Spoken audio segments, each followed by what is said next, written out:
Oh yeah. Oh Hey crap! I everyone, shouldn't say. I'm Norn Queen Alexis and welcome back to the channel. In the last episode of Dark Heresy, we did some spooky stuff. Actually, we kind of just walked around and Rosalina got her weapons inspected and blessed until something caught her off guard. Yeah. Let's get Victor with a proper introduction. Greetings, ladies and gentlemen. I am Vicky the GM, and welcome back to the Queen's Court. When we last left our heroes, the procession of holy men and sisters of battle led Taya to her quarters, with Tarvok guarding her every move. Rosalina hung back and discussed inquisitorial matters with the canoness to restock, repair gear, and replace missing talent. Meanwhile, the rest of the warband split up to follow respective leads. Moreno stalked the shadow and overheard a conversation regarding the saint, and Rosalina ordered them to be followed. Larisian uncovered the location of Saint Valerian's shadow, which the conspirators had mentioned as a meeting place, and rendezvoused with Moreno to stake out said location. While Tarvok busied himself with Taya's safety, he met a curious Lex mechanic named Kali, who informed Tarvok on some of the local lore and history. Rosalina, in need of a new Medicae, requisitioned a Hospitaller of the non-militant orders, one Hospitaller Albury. But mere moments after exiting the Medicae ward, Rosalina encountered an obsidian black servo skull, engraved with the tri-barreled eye of the Inquisition. The skull scanned Rosalina, blinked a green light, and hovered off. And we return.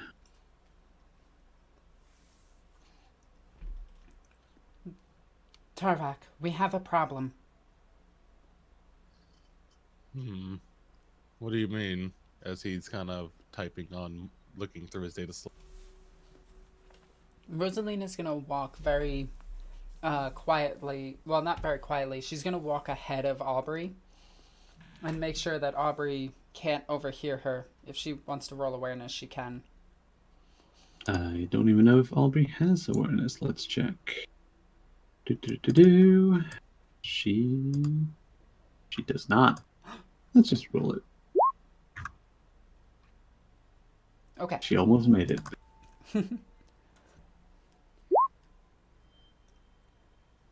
We have an issue. There's Inquisition here, aside from us. With that, he'll say, "Hey, from Viggy, can I roll a logic test to see what that actually means?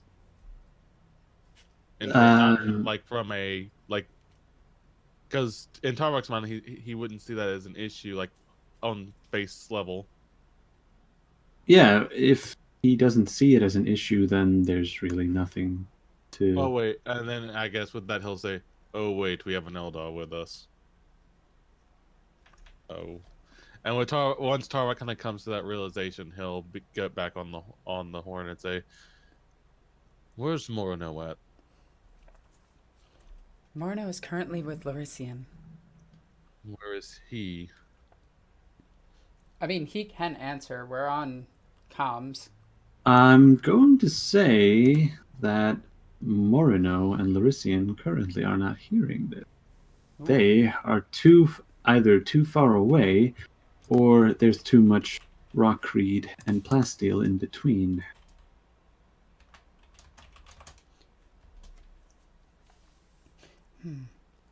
They're not answering. I sent them to go investigate a lead. There was something about a plan to attack. They are following it. Oh dear. And with that, he says, "Well, what are your orders?" Stay with the saint. I have Uh, Aubrey with us. She is going to be our hospitaller. you brought a hospitaller. And I'm just gonna like slightly look back at her.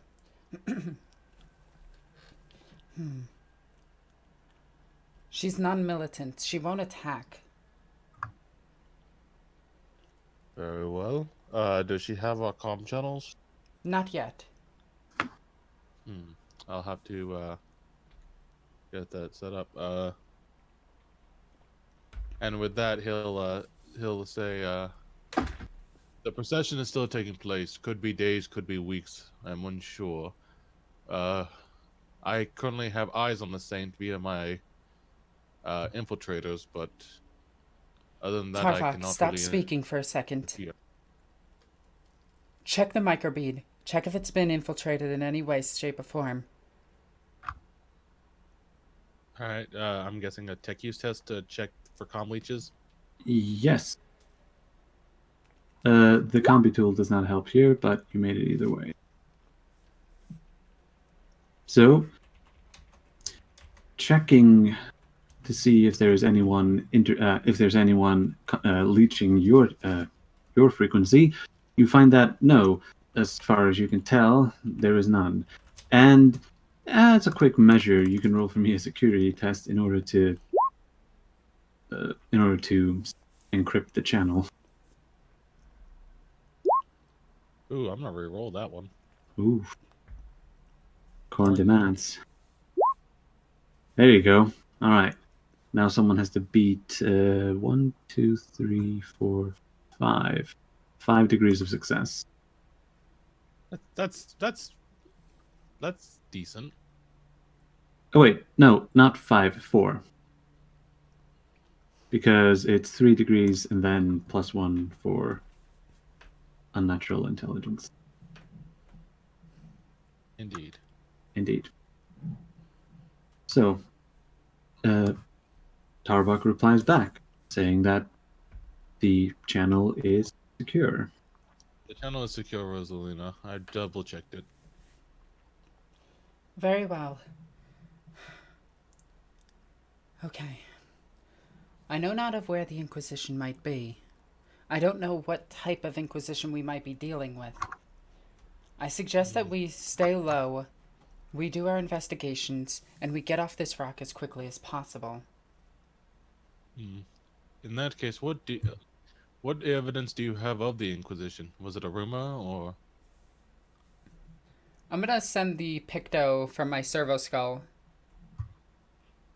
Right. To Tarvok? Can I just literally send it to him? Yeah, from your from Actually, her. I'm gonna have the servo skull go to him. Fair enough. Tarvok, give me your exact location. 32 west by 45 degrees south. I don't know. I mean, it's good enough. I'm gonna look at the servo skull and give it that order to go to that exact location. And watch the servo skull just rocket away. All right.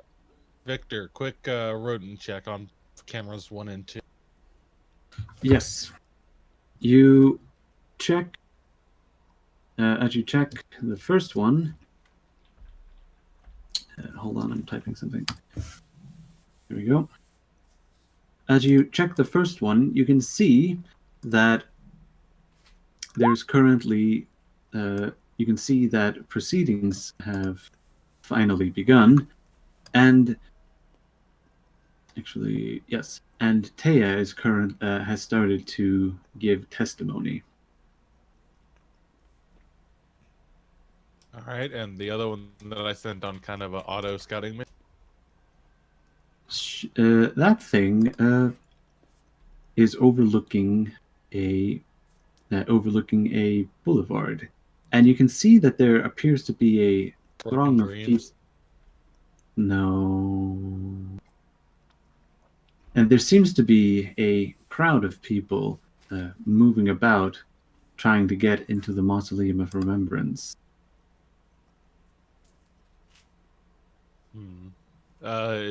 Is this normal? You're standing next to Kali, right? Close-ish. Yeah, I guess we were packing up, yeah, but yeah. Yeah. So, do you ask her that question? Yeah, I can do that. Yeah, he kind of looks over to Kali. He's like, "What's going on at the Mausoleum of?" Oh, what do you mean? He kind of taps his eye. There seems to be a large crowd gathering there. Hmm. Usually there are. Well, this is not that unusual. Usually there are millions of pilgrims that come to Ossuar every year. But where is this happening? And you can simply describe to her the location. To which she Actually, replies, actually, uh, actually, to that, I actually show her the video feed for all my data. right. Go Uh, instead of putting it through my eye, I put it through the data slate and show. right.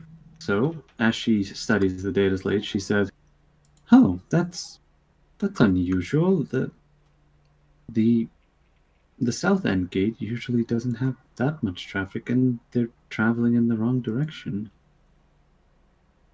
Is there something going on?" By the way, Rosalina's like hearing all of this. Uh, with that, he's like, "I'm not sure. Oh, I know What do you mean exactly what to do in this situation. This calls for Rosalina's best talent. logic?" Ah, And with hmm. that, he's The people, oh, they must be up to no good. They're all heretics. They're starting probably. to make trouble in this neighborhood. Uh, from the video, like I look at, what do you mean heading the wrong way? That's usually. There is a certain pilgrimage route that can be taken through the mausoleum. It's usually very well marked, and the priests that wander the mausoleum, spouting the Creed of Remembrance, are very good about keeping traffic on the correct course. This is unusual. There Should must be we report some. it? I can do so, though I'm not sure what can be done. There is officially no way to do it. It's just something that's built up over the millennia, centuries, I should say. And yes, but see, this constitutes an interference in the, we'll say, the organic circuit of how things are supposed to be run, and members of the, perhaps the sisters or whomever is in charge of local enforcement on this planet should be there just to keep an eye on things and make sure that the flow is properly constituted. True, true. I can send a formal report if you wish me to. Indeed, thank you. On And a with on a and legit with note, that, an yeah, can I roll an actual like intelligence or logic test? Because I do have an idea, but I don't want to just say it. you can. Well, that's the thing. Tell me what the idea is, Oh, and I'll tell you how correct it is. oh, the Inquisitor's there. All right, roll logic.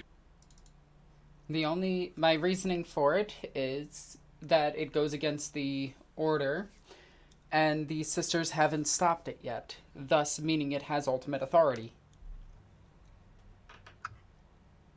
Do I get All any right. bonuses to my logic test for this? Mm, you'll get a +10. Yay! Damn it! Rosalina's dumb as a rock. Yeah, it has to be the only explanation. I'm gonna send my other servo skull to that location. Alrighty. However, you get a ping on your data slate, Rosalina, as you send out your second skull. I'm gonna open it up and check. It's the first skull you sent out, who's currently on his way to Tarvok, and he seems to have located the obsidian black servo skull. Oh crap. I'm gonna give it a new directive to follow that servo skull. All right. Obsidian black. I suspect Malleus. Yeah. It's either that or it's going to be used against witches, which would be Hereticus. Or it's literally made out of Xenos stuff, and it's Ordo Xenos. I'm sticking with Malleus. We'll see. But in character, I don't even know about the skull. So I'm sending the second skull, the first skull after that, and that's going to be Longing is traveling behind the obsidian skull. And Runner, my other servo skull, is heading to the one location to record everything for Tarvok. He doesn't actually need that. He has his own scout vermin in place. Well, then it'll be recording voices and everything at a much Or, I mean, closer range. Indeed. More eyes is always better. Right. So, with all of this new information, are you going to act on it? I will That not will- enact in. That was intended for Rosalina. I'm gonna keep my distance behind and follow the obsidian servo skull, but I'm also gonna order Taya to go to the location of Tarvok. Not Taya. The Hospitaller Arbory. Right. All right. I'm actually gonna say it to the Hospitaller. All right. Say so. Sister, I need you to travel to this location. Talk to this type of augmented tech priest. The one that you've more than likely heard rumors about. Rumors? You say? He's rather big. Oh. Then I can't miss him. Exactly. You will be with him for the moment. I will be traveling alone. Are you sure? I mean, there's no danger here, correct? Of course not. And on that, I'm gonna roll scrutiny on her. Dang it, can I pass a single test? Apparently not. Yes. She seems to be telling the truth. Of course. Now, please head there immediately. Of course. And she gives you the Imperial Aquila and heads off. Which I, of course, return. Indeed. So, off you go. Yep. Am I in Vox, microbead range of Larician and Marno? Still no. You haven't moved much. Okay. Then yeah, I'm gonna proceed to follow the servo skull.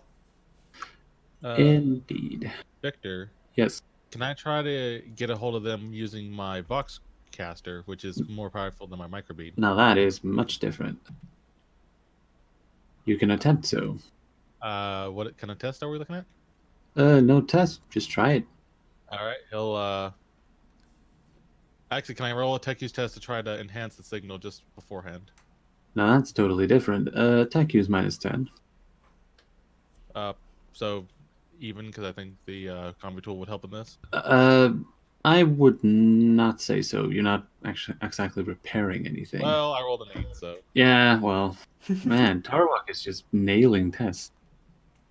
He's nailing it as hard as Rosalina is failing. Well, it's a give and take relationship. Yeah, you Yeah. get everything, and Rosalina sits there dumb as a rock. I remember being in a truck while you were nailing in the desert while you were nailing headshots. I was burning a lot. All right, fair. So, as Tarvok zeroes in on Larician and Morino's microbeats, let's see. Yes. What do you say?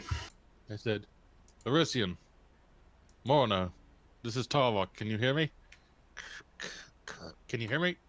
Yes, I can hear you. What is this?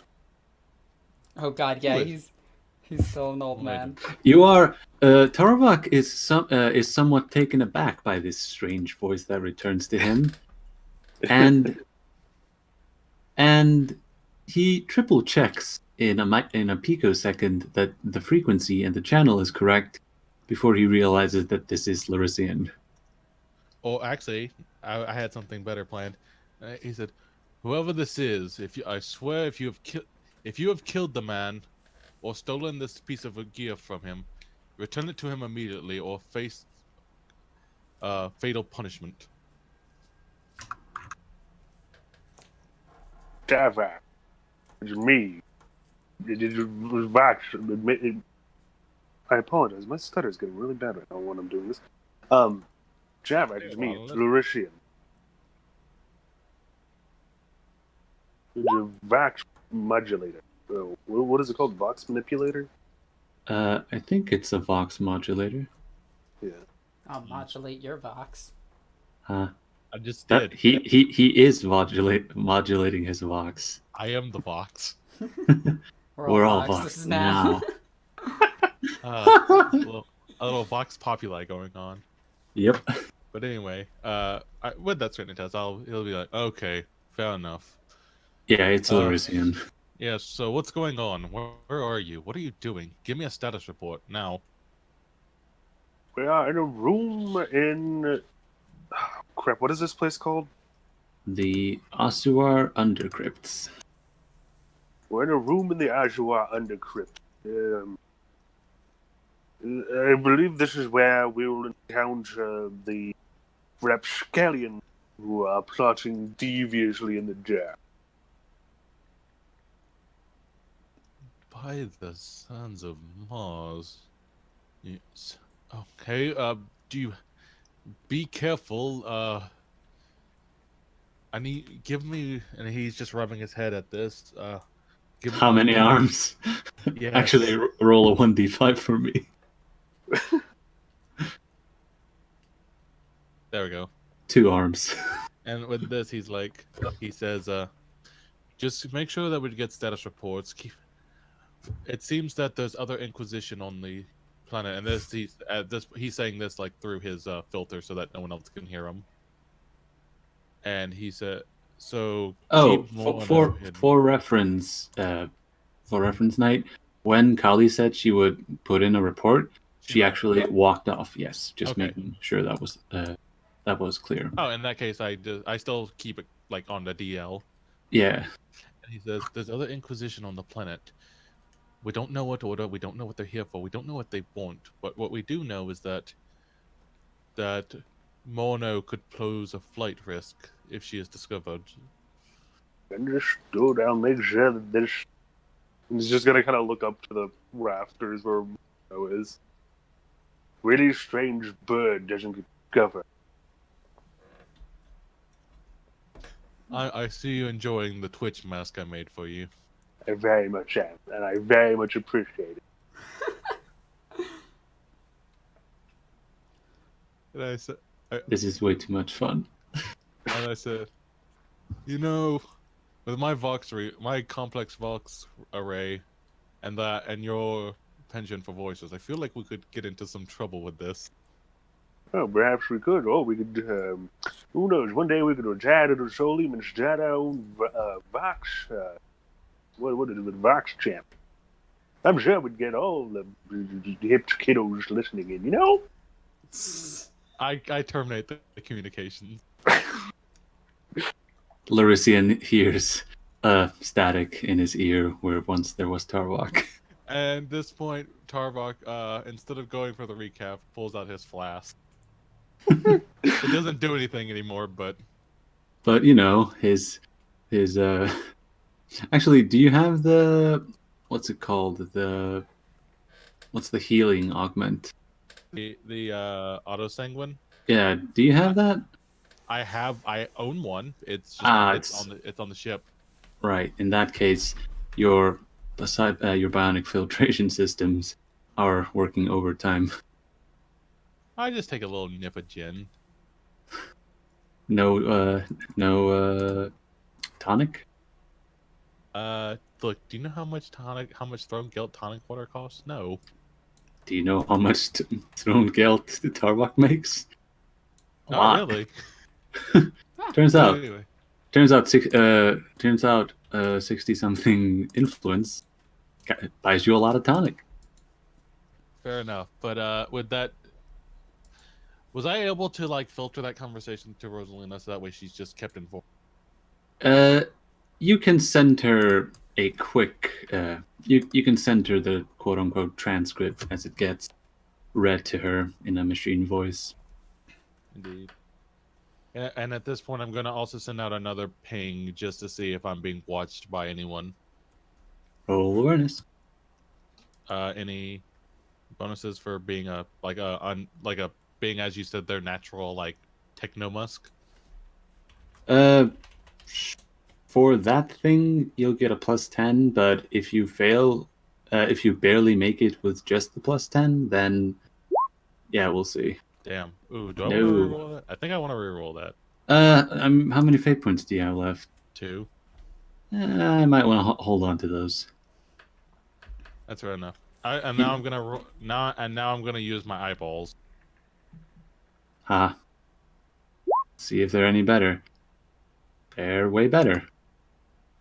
So, So, 8s to Corn demands. get out. So, as you look around, you can see that things seem to be on the level. However, you have noticed that you are attracting more attention merely by the fact that you stick out like a sore thumb. So just my natural. I mean, there's nothing I can do about that. I'm 8 foot tall. Yeah, there is very little you can do about it, considering the fact that you can't hide. Yeah, I mean, what can you do about it, right? Yeah. Babe, Oh, yes. as I'm following the servo skull, I do want to roll awareness to see if anybody's stalking me. All right. What's made it? Really? Hold on.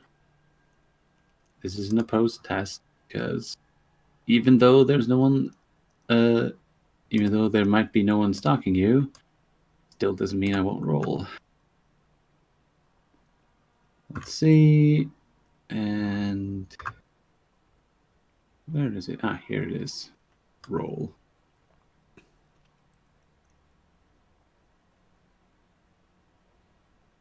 I technically win. Yep. And I'm going to do You- one more thing. And this is going to be a little You don't bit notice risky. anyone following you. How far behind the servo skull am I? How far behind?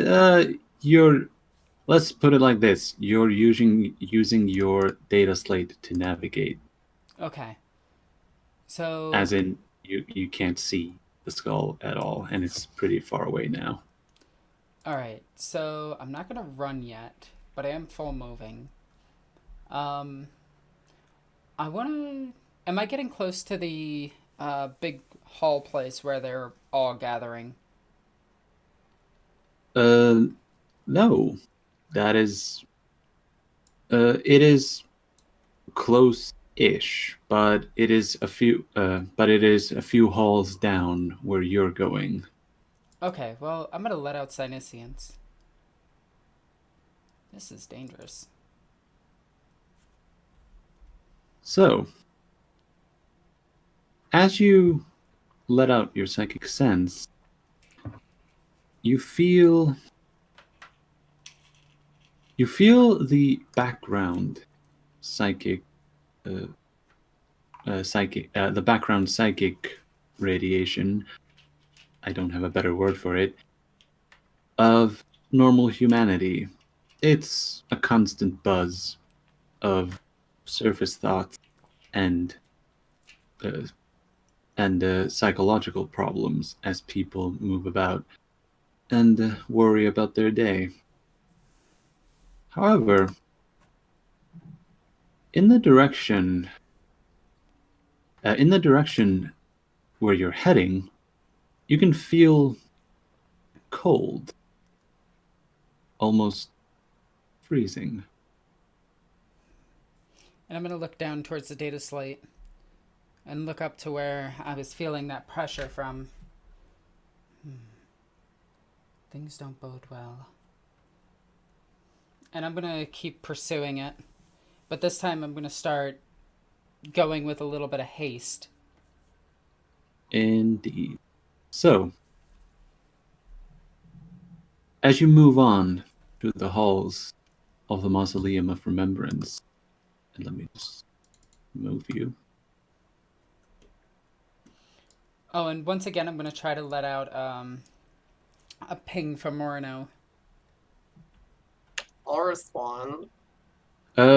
Unfortunately, you can't. I We're think you not in were. range yet, right? No, then No. never mind. In fact, you're heading in the opposite direction of where she is. Well, she's staying still currently. Yeah, but you're moving further away from her. And just under my breath, I'm just gonna let out. I wish I had somebody covering me. No But reply. I'm not gonna say that loud enough for the microbead. Actually, no, I'm gonna say that in my head because I don't need to say it. I just need to mouth it, and the microbead can pick it up. Because it picks up this shaking of your skull. Oh yeah, sub vocalizers. Those are even more like I thought those were like super rare, but turns out they're not. The Yeah, every guard car. have them. Yeah, that's that's a thing. So Anyway, yeah, I'm gonna ping for her one more time, and when I hear nothing back, I'm gonna ping for Tarvok really quickly. Tarvok, were you able to get in touch with Moreno? I was able to get in touch with Larisian. Is she safe? According to his fine. Okay. Keep her at distance right now. I'm pursuing something interesting. I'll send you coordinates later. He replies, "Of course, I await your commands." Send this information to them. As you wish. as Rosalina enters the hall where her servo skull has been pinging out its location, she looks across the mausoleum and she can see the pillars frescoed with various skulls and iconography as a torchlight burns and lights up the glorious arched ceilings. She sees over here. Wait, over where? Oh, aha. Okay. She sees a stasis crypt, glorious in its majesty and stature. It is not, however, this resplendent work of art and technology that captures Rosalina's eye. It is a black-clad figure kneeling before it. I'm gonna. Oh. Alright. Time to be dumb? Is it time to be dumb? No, it isn't. Okay. I'm gonna walk to the side of him and kneel before it and begin praying. Before you can even approach him, I'm gonna say, hold on, let me check something. I need a sheet. It is. Ah, there we go. As you reach about 10 meters out, away from him, it feels as though you walk into a brick wall, and you and the breath and you get the breath knocked out of you for a quick moment. And it is now that when you finally, once you finally approach this kneeling figure, that you realized that your psychic sense is deadened. Oh no. What? What are you? I'm gonna roll awareness really quickly. As you mouth the question, the figure. Of course. I can't roll under a 90. Of course. As you as you mouth the question, the figure stands up as if on cue, and you can see. Hold on. As he picks up his giant polearm from the floor, and he stands up straight, you see this guy. Hang on. Oh, The Witcher. Great. He's not a Witcher. And he's not Geralt. In fact, not even the same IP. Now, I know you work hard, Vicky, but I'm going to reduce you to mean. No. Not the memes. All right. I'm gonna So- look at this guy, and on instinct, I'm gonna put my hand on my sword.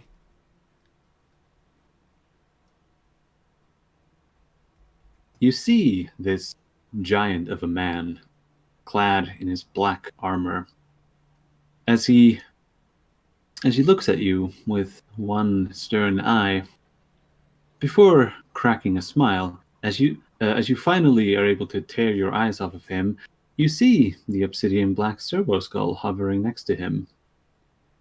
And he says, "So, you must be Rosalina." As he speaks, I need Rosalina, I need you to roll a willpower test. Yeah, any minuses? No minuses. Don't worry, you don't need to give them to me. I'll fail regardless. So, as he speaks, you feel yourself dry heave.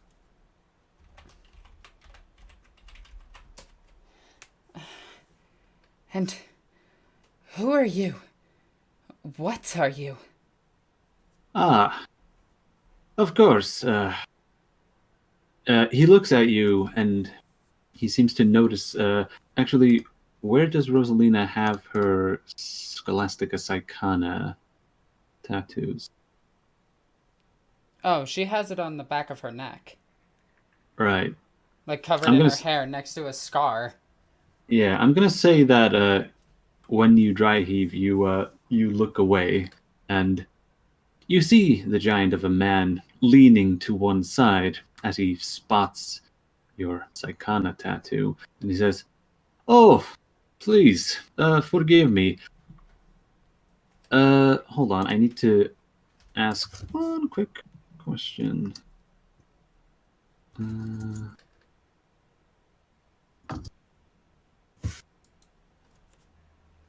Right, he's a... you see him, reach up to the back of, to the side of his neck, where you note that there is some sort of implant. I'm gonna actually like On the right grip my side. sword even more and almost unsheath it. Yes.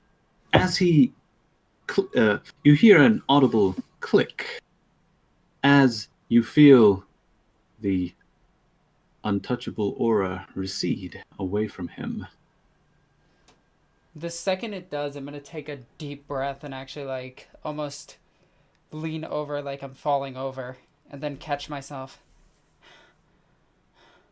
What? I would offer to lift you up, but I fear I would do more damage than no. And at that, I'm gonna stand up and sheath my sword once more and just look at him.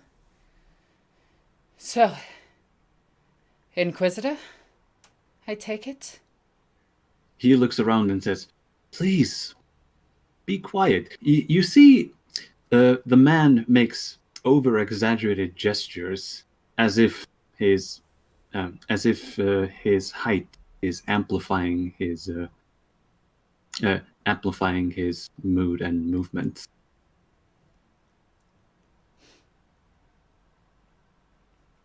Perhaps if we were to go aside somewhere, we might discuss these further, no?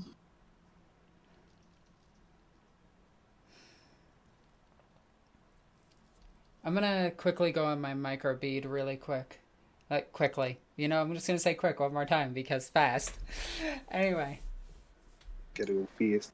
I'm gonna give Tarvok my exact location and just say 5 minutes. He can track your skulls. Oh, lovely. I'm still gonna do it. Fair enough. In fact, I'm Yes, actually just dude. gonna not make a... I'm gonna make a show of it, too. I'm just gonna put my hand on my ear and just go, Tarvok, 5 minutes. I think I located him. And with that, Tarvok will, as fast as he will kick his legs into overdrive. No. stay and protect the saint. Okay, I'm confused now. I thought you meant get there in 5 minutes. No, respond back in 5 minutes, see if she's okay. Oh, okay. That was my bad. Tarvok will say, yes, Rosalina, and pull out pull out a book. Okay. Fine. I will go with you. Ah, while we are introducing ourselves, I am Volric Einhoven. Einhelven, I should say. That was too much accent. I would say that I am pleased to meet you, but I fear there is no recompense in that. And at that, I'm just gonna kind of just scowl at him. He gestures to a side door on the mausoleum. There is a small private chapel there where we might get some privacy. And how many of your men are guarding it? My men? Oh, you must be mistaken. And please let me. Hold on, what's the word I'm looking for? Let me disabuse you of your notions. I'm gonna roll awareness to look around me, see if I notice any guards or anything acting suspicious. You look around, and where you came in, there's at the back of the mausoleum. So if you look at the picture, that would be behind the view you're looking at. You can see storm shielded and power sorted individuals, and yeah, that's about what constitutes as a guard in the near vicinity. Crusaders. Very well. And I'm gonna proceed to the room. Indeed, the door creaks open with the lamentation of misuse, and as he closes it back, it screeches in protest. But once the door is closed, you can see that you're in a small side chapel with 3 sets of pews on each side, and a auto hymnal servitor chanting in the back of the room.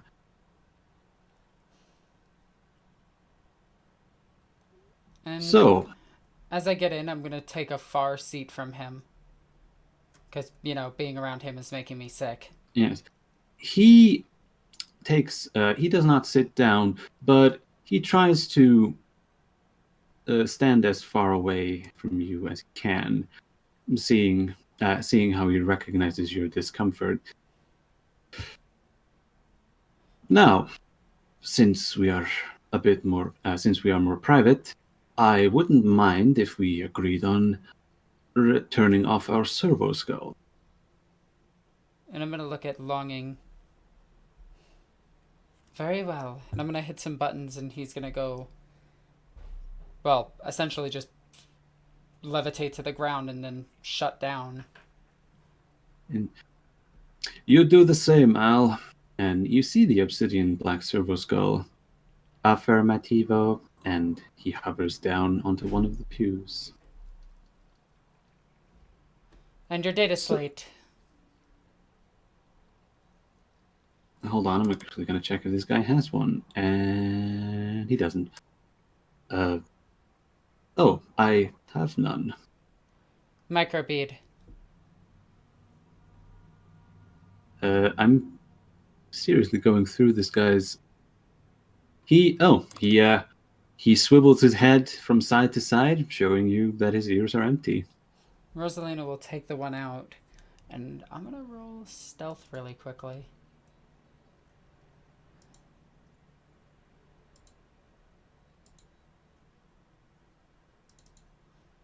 Well. Yeah, that just happened. Do I Yeah, what did you just try to do? keep it on? Now, if we're going to trust each other, there's no need for such uncouth affairs. In our nature of work, trust is a very rare resource.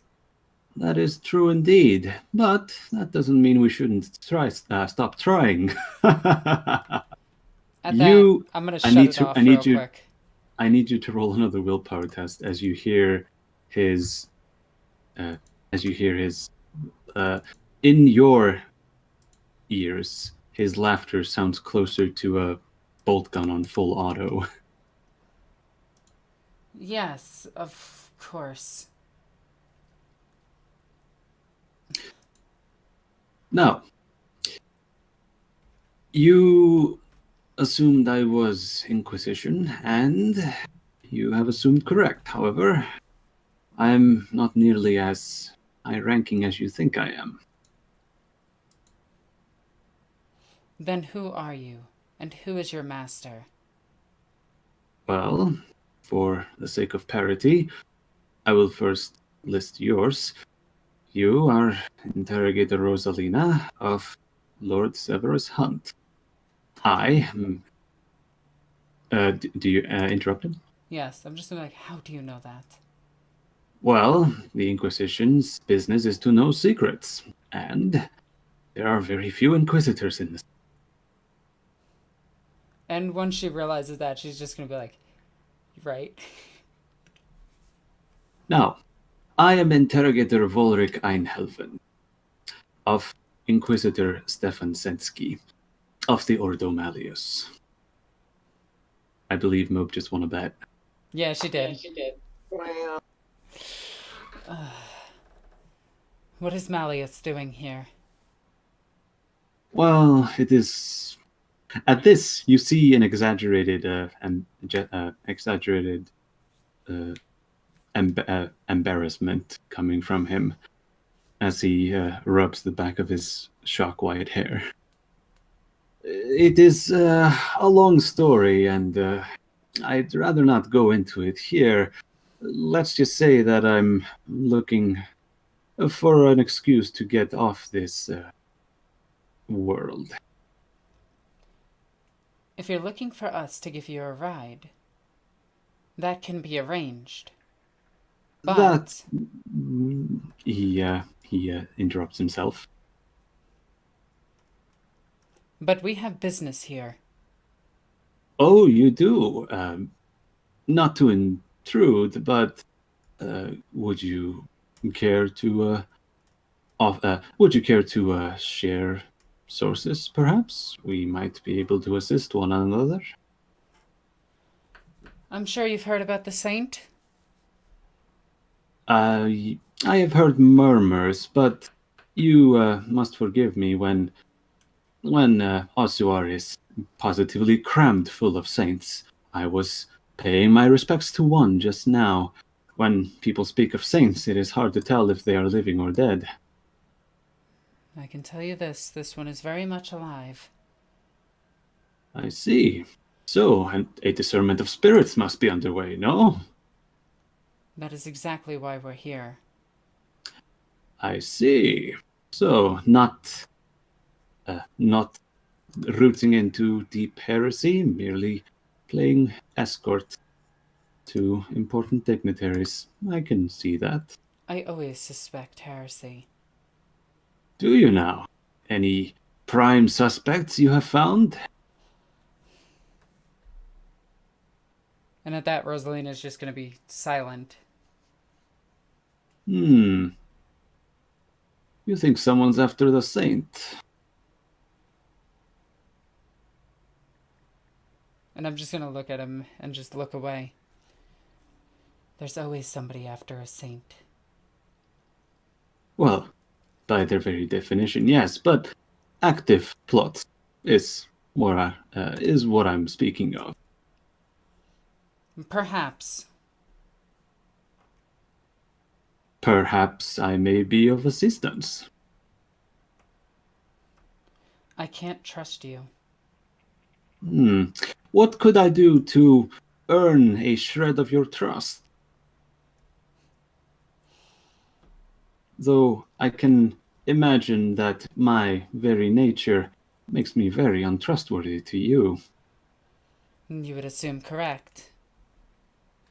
So, how can we breach this nature of ours? Is your Inquisitor Puritan? Mine? I would say Actually, yes. I'm gonna change that to, is your master a Puritan? And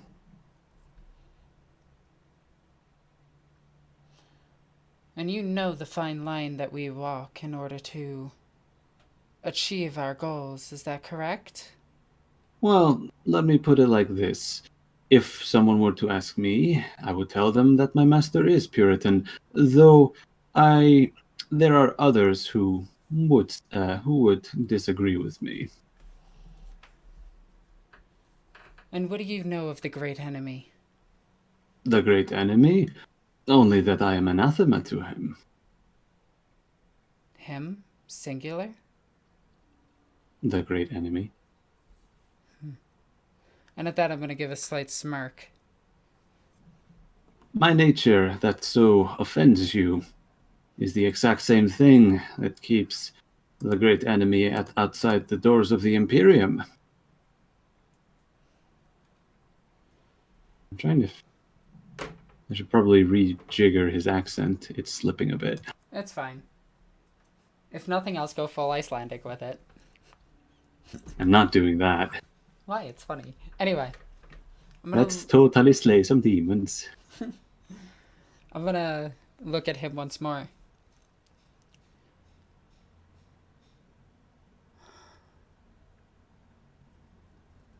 And Yes? what do you think of the other Ordos? Oh, the Xenos. Let's see. Heretics, they do good work.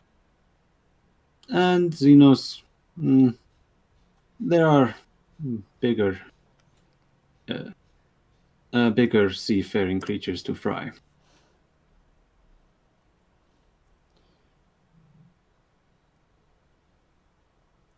I could agree with that. And I'm assuming, like me, you view your Ordo as the most important. In fact, yes, I would agree. And while I would enjoy to have a theological debate on the enemies of mankind, I feel that would not help us in any way. Know thy enemy.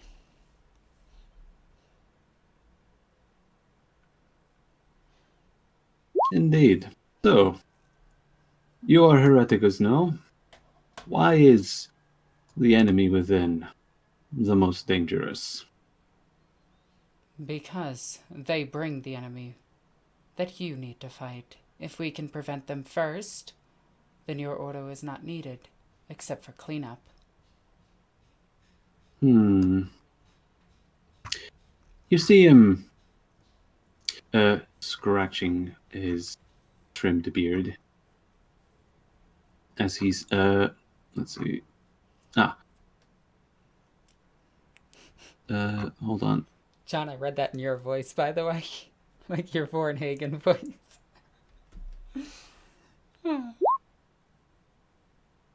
What? Wait a minute. Where is... I had a text. Like, there's a bit of text that I had written down. Where is it? Ah!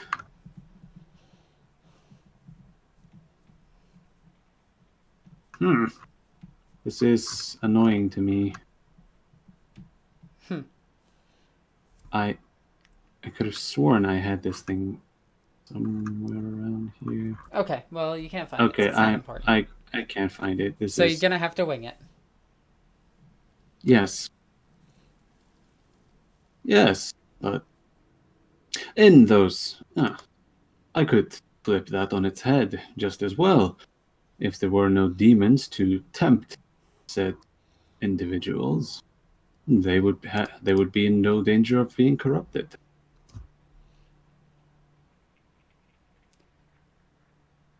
And how would you go about creating a galaxy without demons? Well, Actually, I'm gonna refrain from demons to. Neverborn. I'm gonna say Neverborn. Well, the galaxy in its righteous state should have no demons. They exist outside our realm, and it is our duty to keep them there. At that we can agree. Our Odos all have their place. Would you agree upon that? I do, even though some of the lesser orders are somewhat niche. Laughs And- in Odo Cronus. Yeah, Anyway, jokes aside. right. You actually hear him laughing at this. And roll another willpower test. Could you perhaps keep your voice down? Oh, am I causing you distress? Distress is a word for it. I see. We should perhaps hurry this conversation along. It is getting on your nerves. And at that, she's gonna scoff, like, you serious? This you're getting a pattern that this man seems to take very much into account what he is when he speaks. Yes. You are correct. So, Now, what is it that you actually want from me? like I said, I wish to be mobile once again. I have been stuck here for too long. My business has been concluded already. And what business was that? Well, you refuse to tell me what you're doing, so I will invoke the same. Rosalina thinks to herself, I'll just use psychic. Damn it. I've informed you on what our primary mission is here. The protection of said saint, yes, you have. Though how this reflects your true objective, that is very different. So, interrogator, tell me, what is my true objective? What do you suspect me of? You, not much. However, your quarry and the people you keep talking on your microbead, now that is something different. You say people instead of person. That's interesting. Yes. Is it? Cannot see an interest in it. Which one of them do you suspect? Well, you have more than one, I know that. And actually, he says you have knows you have more than two. And who are they? I do not know. Whoever they are very good. Yet you suspect them of something. Yes, your landing craft carried more than just you, the saint. And you assume that these are... And I'm gesturing to him for him to speak up. Acolytes. And you claim to be alone here. No, I will not claim so, but acolytes is a strong word. I am operating independently with some backup. So wards or Oh, there's so many words for it. Life wards is perhaps the best way to go about it. Who do you suspect to be one of my acolytes? Well, that sister you have tagging along might be one.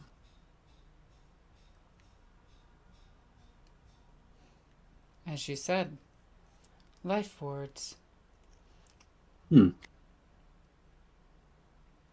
She did not seem awfully interested in keeping you safe. Under my orders.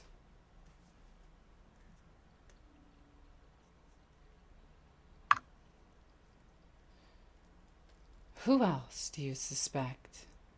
Give me a truth and I will give you one of my own. Information for information. I must admit, I have very little to work with. All I can tell you is that you have more than two, and that's all I've been able to figure out so far. Very well. I will give you a truth then. You are correct. There is more than two. The exact number I will not give you.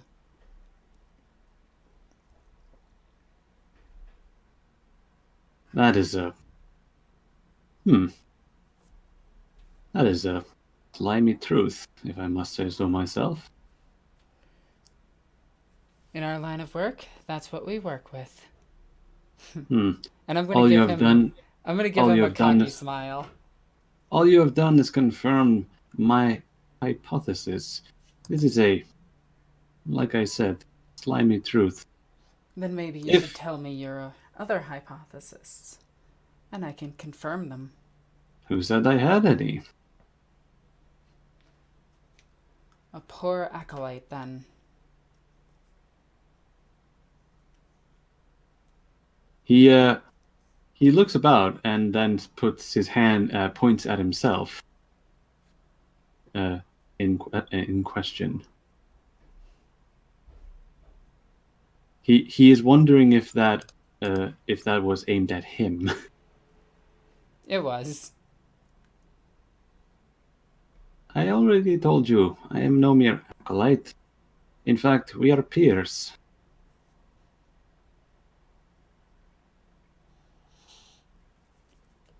Our business should be concluded by the time that the saint is done. Well, let me cut to the chase then. If you wish my assistance on whatever case you are investigating, I would like to offer my assistance. Though, if you do not, I will ask that I be allowed to board your ship. Out of respect, I will allow you to board my ship, so long as you stay away from me. And my acolytes, of course. So, I take it then you do not seek assistance. Now that, I did not say. Your actions and decisions seem to suggest otherwise. I'm gonna look through my gear real quick. Hey, Victor, would you say that I have an extra microbead? Sure. Let's say you keep one on just in case. I'm gonna take it out of my pocket. And I'm gonna flick it over to him. He catches it in his palmed glove and looks it over, saying, "So, I take it I take it that you do not wish me to leave planetside." I may require your assistance. "I see. And while I wait for you, is there anything else I could perhaps do?" He seems to be very... You get the feeling that this man is itching to get off his ass and do something. If I were to reveal truths to you that we have done... No, I cannot. That is a crying shame, but I shall roam the mausoleum further. What I still have roughly 352 mausoleums and saints to pay respects to, so that should occupy my time. There is one thing. His face immediately lights up. Yes? There's a planned attack soon. An attack, you say? And I'm gonna give him the details on that. Thought you weren't going to. But, rough outline of details? Yep. Just enough to get him the general location. Right. Oh. And do me a favor. Do not, under any circumstance, and swear this on the Emperor, that you will attack a woman with a very strange long rifle. You see him. You see him narrowing his eyes ever so slightly when he says, "That request is so specific as to be suspicious." As intentional. Swear it to me. Does this hamper our agreement? Yes. Then, by my oaths and the Emperor, I do so swear it that I will not harm this strange woman of yours. And I'm going to give him the sign of the Aquila. And he gives you the one-handed version. Now, if you wouldn't mind, please leave first. You're blocking the door. Oh yes, that's true. You can't actually approach. How very humorous. And he catches himself before he laughs again. My pardons. And at that, in Rosalina's mind really quickly, it's the reason she complied, because he was blocking the door. That's actually really funny. So she couldn't actually leave even if she wanted to. No, she would have a seizure. Yeah, she would. So, in that, Einhelven opens up the door, and it's real. You can hear that knock with knock. With an on-stop pop-up in stainless steel. So you hear him exit the room, and his heavy plated footsteps, and interjected with the impact of the haft of his polearm. And once the door finally closes, you can breathe again normally. The air was getting stifling in there, even with his aura noticeably more absent. That is an interesting weapon you carry. He left. Oh, he did? Yeah, you asked him to leave, and he left. Oh, okay. Sorry, I thought he was outside with me. Oh, did you leave with him? Essentially, yes. Oh, fair enough. Then you can ask the question. So, my weapon? Oh, yes, it is a glorious one that helps me carry out my duty with wonderful effect. This is the one that helps me with mine, and I'm going to take out Lioness. All right. It is a force weapon. You may know it as a nemesis weapon. Yes, you should keep that away from me. I have a bad track record when it comes to force weapons. I think I accidentally destroyed the crystal matrix in one force weapon I accidentally picked up. That was unfortunate. And you see him hanging his head, exaggerating. In an exaggerated motion, he hangs his head so it's almost touching his gorget. I'll keep in contact with you. This is my private Vox frequency. And you give him the deed. Mm-hmm. And with that, He gives you the one-handed salute of the Aquila, and off he goes. He walks the way out that you came, and you can see that the two crusaders fall in line behind him.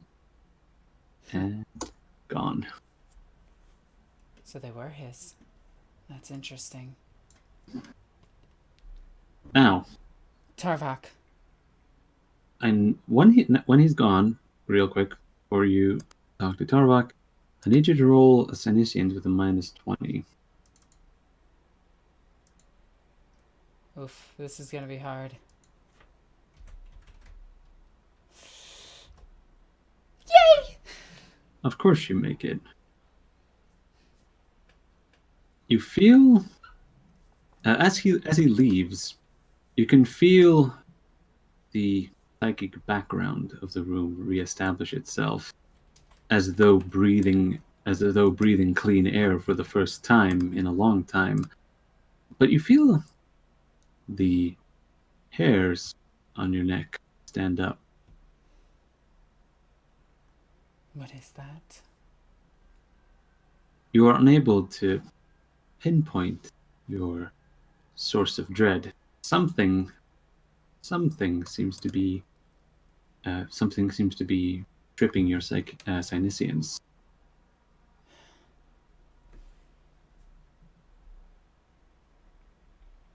He forgot his servo skull. It is well, in that case. So did Rosalina Rosalina. forgot. Yeah, there are now two servos stuck in there. I assumed we got all of our gear. Yeah, let's assume that once they were done, they activated their servo skulls and they were hovering again. Yeah, we didn't say it out loud, but let's just retcon that real quick. All right. No, they're just still in the room staring at each other intently. I don't still like you. Still. I don't like you either. All right.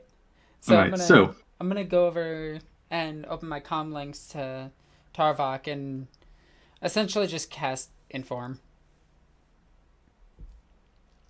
I'm just gonna tell him everything that happened. Tarvok, give me the exact locations of Marno and Larician. Well, upon hearing the information about the discussion with the Inquisitor or the interrogator. I correct. Yeah. Tarvok will first of all blink a few times, unsure how to feel about this, and as she asks for once again the information on Marno, he will kind of scout this and go on the Vox link. Lucian, Marno, are you there? Yes. Wait, am I in range of him? Yes, he has a Voxcaster, so he can actually reach you. Yes. Tarvok is a payphone. With that, he will. And you just double check, Alex. You asked for the location or just a status update? The location. Rosalina has asked for me to procure your location so that she may reach you all. What's the name of the place we're at again? The Ossuary, under-crypt? Or Ossuar under-crypt? I thought it had a name. It was like Ossuar or something. That's the name of the planet. Oh, okay. I think, you mean the Shadow of Saint what's her name? Yeah, it's Saint Valerian Shadow is the quote-unquote unofficial name that you're using for it. It's not actually a location. Or respond and say, Saint Valerian Shadow. We hadn't been told to reposition. And with that, Victor, can I do a tech use test or what have you to kind of triangulate their location? You can do a navigate surface. Does my multi-compass? It comes into. You get was that a +10? +20. I actually have that now. Oh yeah, because you told me. Yeah, did you buy it finally? Yes. Thank the dark gods. Oh yeah, wait, I forgot. I'm like, wait, 70. Oh wait, I'm super smart.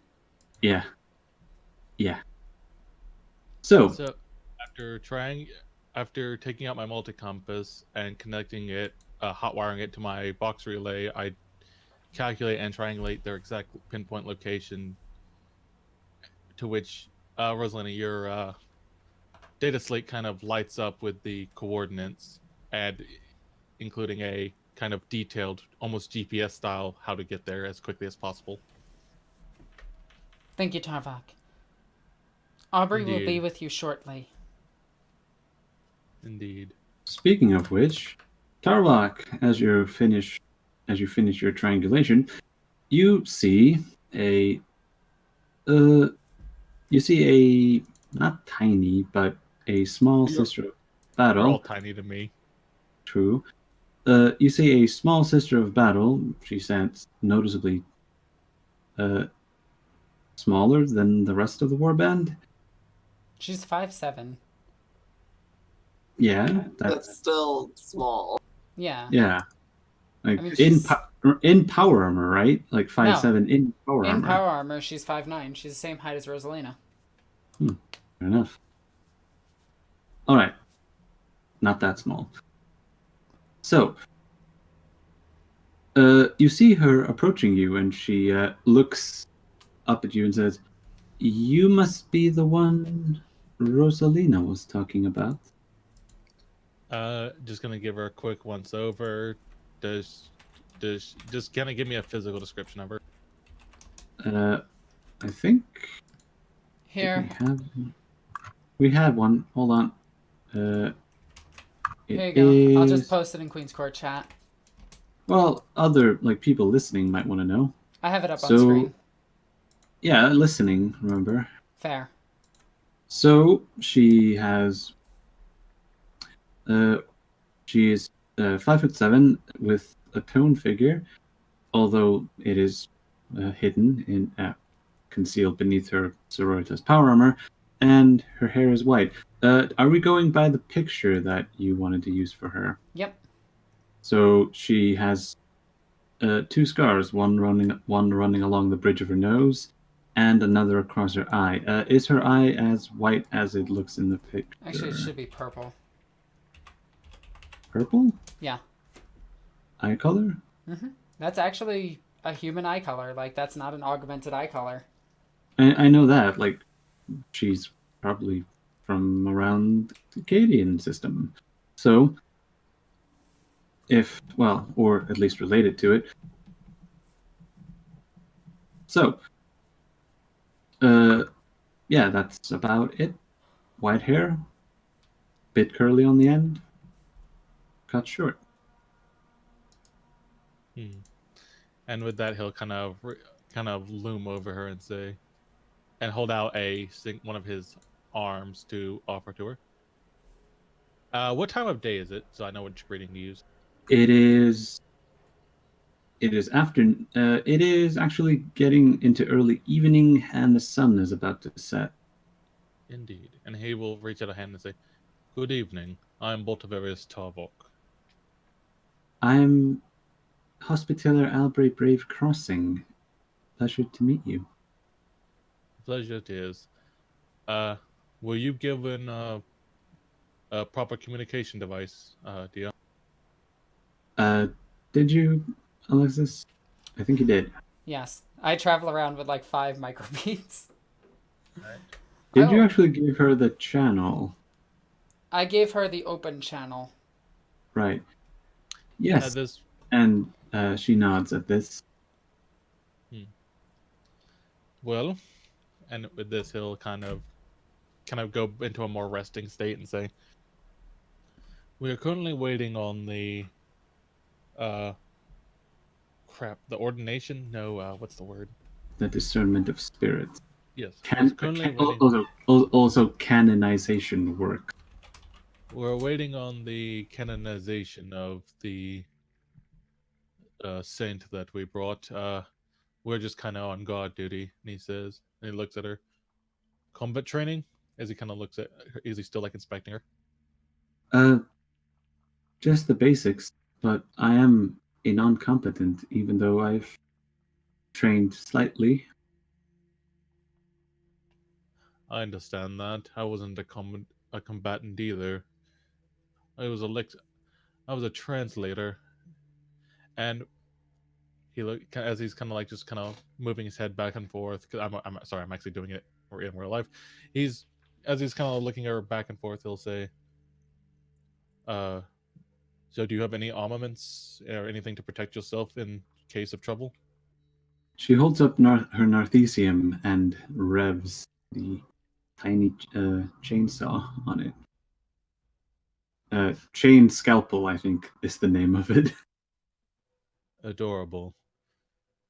And with that, he kind of as he kind of sits down, he kind of lowers himself with the hydraulics kind of squealing and some steam coming out as he kind of puts himself as close to eye level as he can. And he points to his red mechanical eye and says, "Look right." She looks. A little scanning laser comes out, scans her face. Recognition. Bodyguard protocols activated. I feel safer already. And with that, he'll kind of get back into his like full girth and say, "So, tell me about yourself. What what events in life have led you into our merry little band?" I can't say I had much control over it. Well, my parents were orphaned in the war, and, well, then I was taken to the Skolum, and the Sisterhood took me in, and now your Inquisitor has me working for you.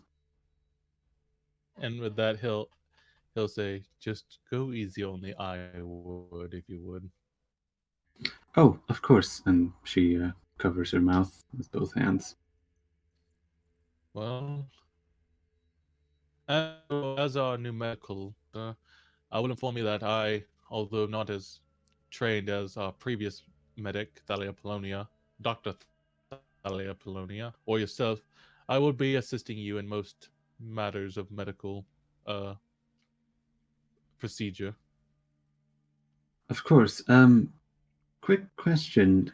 What will I what are the most common injuries I have to expect?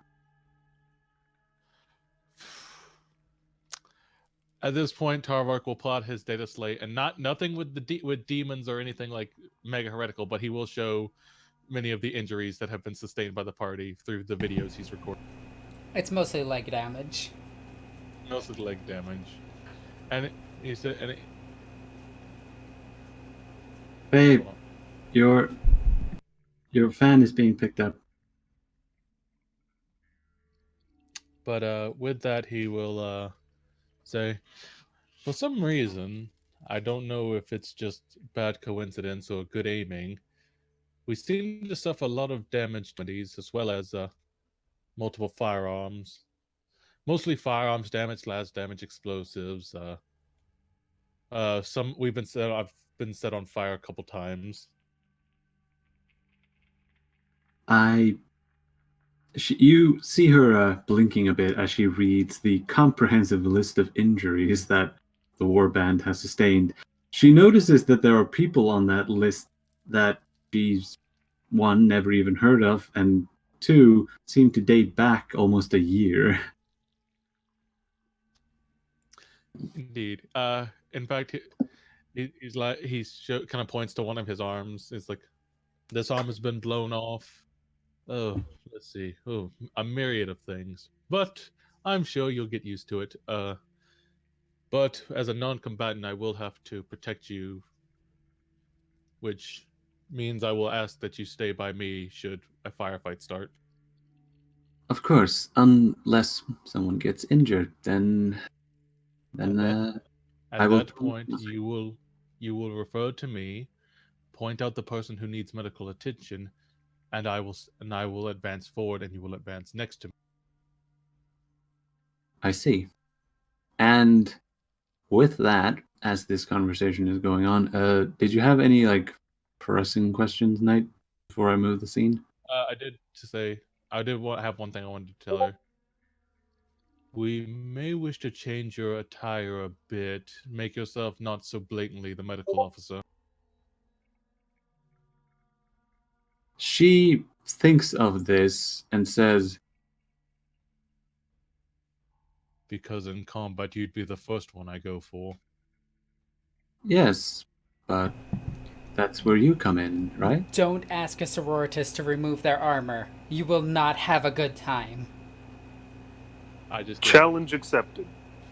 Well, I didn't ask her to change her armor. I just said to take off like the medical iconography. I think that applies to the whole armor bit. Isn't it like sacred to them to have their Yes. icons, Yes, it icons is. showing? Look, let me tell you about my Forbidden Lore sisters. Oh wait, I ain't got it.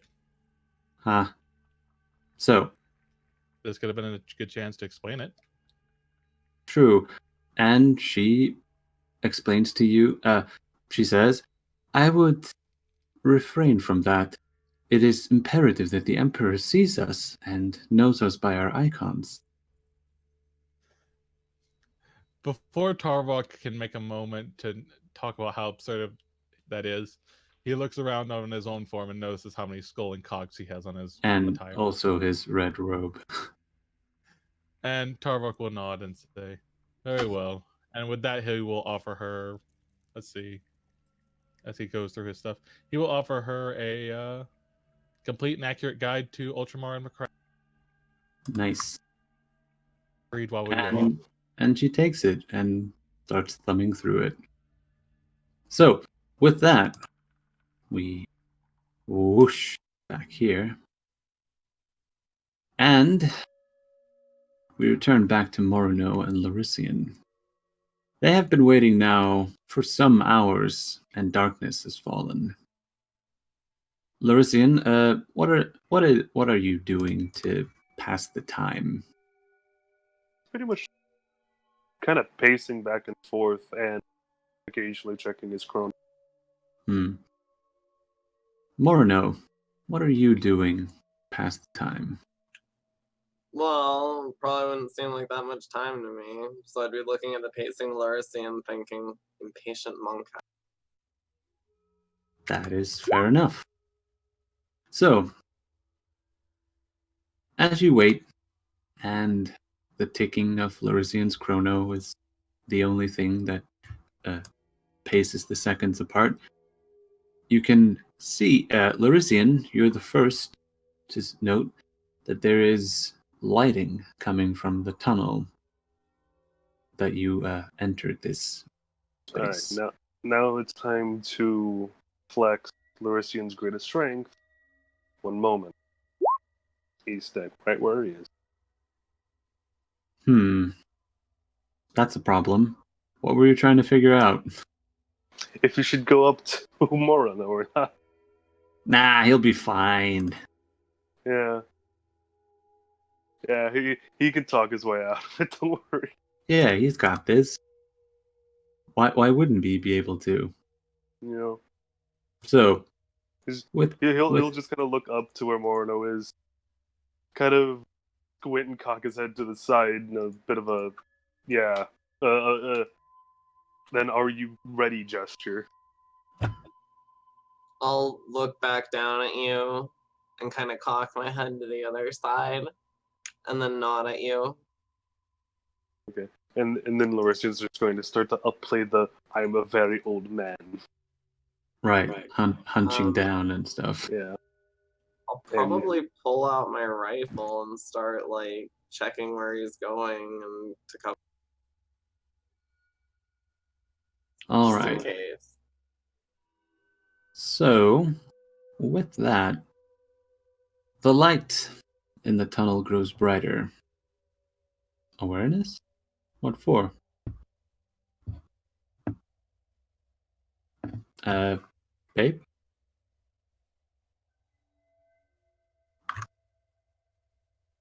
All right. So, as the light grows brighter in the tunnel, Larician spots 4 robed and hooded figures as they shamble through the tunnel. The man in front holding a weak glow globe in his hand. And as they enter the room, are you making yourself? Are you in any way concealing yourself, Noble? Yeah, he would go to the darkest corner. To the darkest corner. Yeah, one would roll stealth. Yes, Yeah, but and I did mine both. is Camellia Line Cloak. Yeah. Yeah, lacking that.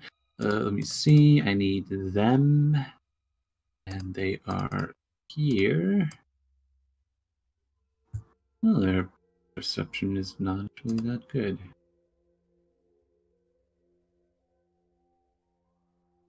Well, not good enough. Not nearly good enough. So, as they enter, they gather around the raised platform, the circular platform at the center of the room, and the man with the glow globe puts it down in the center.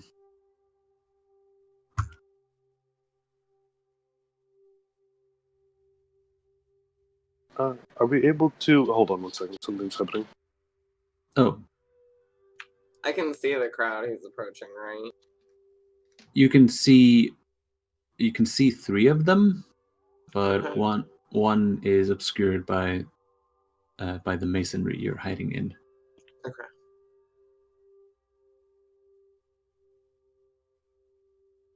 So, as the three of them gather round, each standing at a single end of the circle, which doesn't make sense when you think about it, but at each one at a cardinal point. Boom, there we go. With a glow globe in the center. And one of them intones, "We are those who remember, and we are those who shall keep." The men intone this incantation back in a monotone voice, and the first man speaks up again. Noble, did you have a question before you interrupted yourself? You had a question? Oh. If I did, I don't. Fair enough. It'll probably come back to you. So, the man who spoke first speaks again and says, "The attacks are getting more frequent, brothers. It is only a matter of time before the saint is released." Another man speaks up, saying, "Yes, and the tech priest. Were it not for the tech priest, then, well, they would have succeeded for now."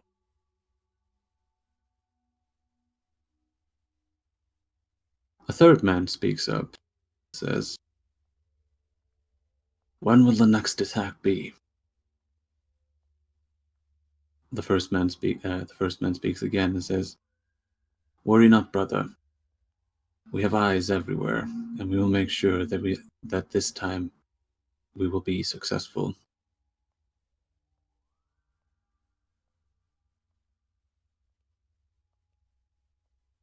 And after that, you hear the first man lead the other three in an imperial hymnal, as they murmur between each other. Is it genuinely like a loyal chant? Do you would Moreno recognize it? You can I'd roll. take a negative 20 to recognize it. Yeah, that is true. Actually, let me check something. Actually, you can roll. What's it called? You can roll High Gothic with a -10. That's something that happens too.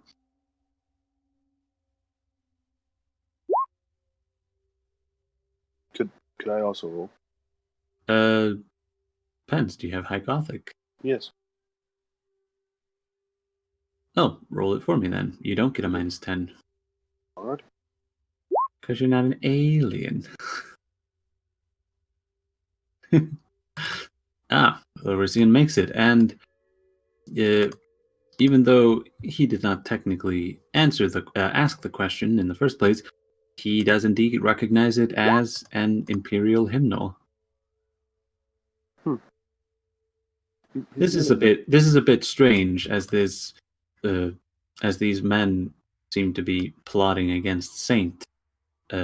Seem well, they're either hiding their loyalty or disloyalty, rather, or they have some strange ideological bent.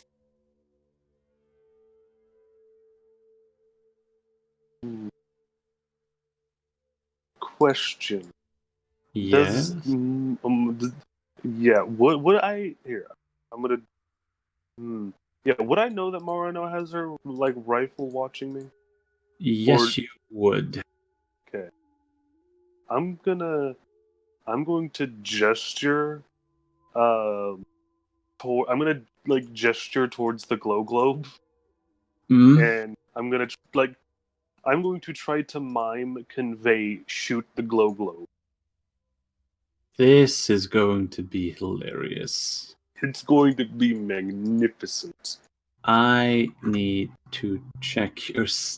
I need to figure out how this would work. So let me check Larisian real quick. I'm just imagining him just in the darkness, eccentrically. Yeah, I'm going to. Roll sleight of hand for me. All right. I'll even give you. Never mind, you made it. So, as Larisian. As Larisian mimes to Morano, I'm gonna say that she does indeed see Larisian making strange motions with his hands, and through enough experience around humans, she is able to get pick up what he's putting down. So, do you comply, Morano? I mean, I'm not really in a place to not comply. So, in that case, you can roll for me a called shot. Actually, no, you don't have to call a shot because you can just do a standard attack. But, so do for me a half aim, standard attack, and short range with a minus 20 for the size of the glow globe. Oh, wait, it's minus 10 because accurate. Wow. Would you like to use your Wait, one? let me double check that, make sure I got those modifiers right. Because you said Yeah, it was standard attack, half aim, -10. short range, and then minus 10 because you get plus 10 for accurate. Oh, I think I should have had +10 on there, so I should have been hitting on the 77, but I still missed. I'll fade one. Yeah, roll it again just to make sure that the target is correct.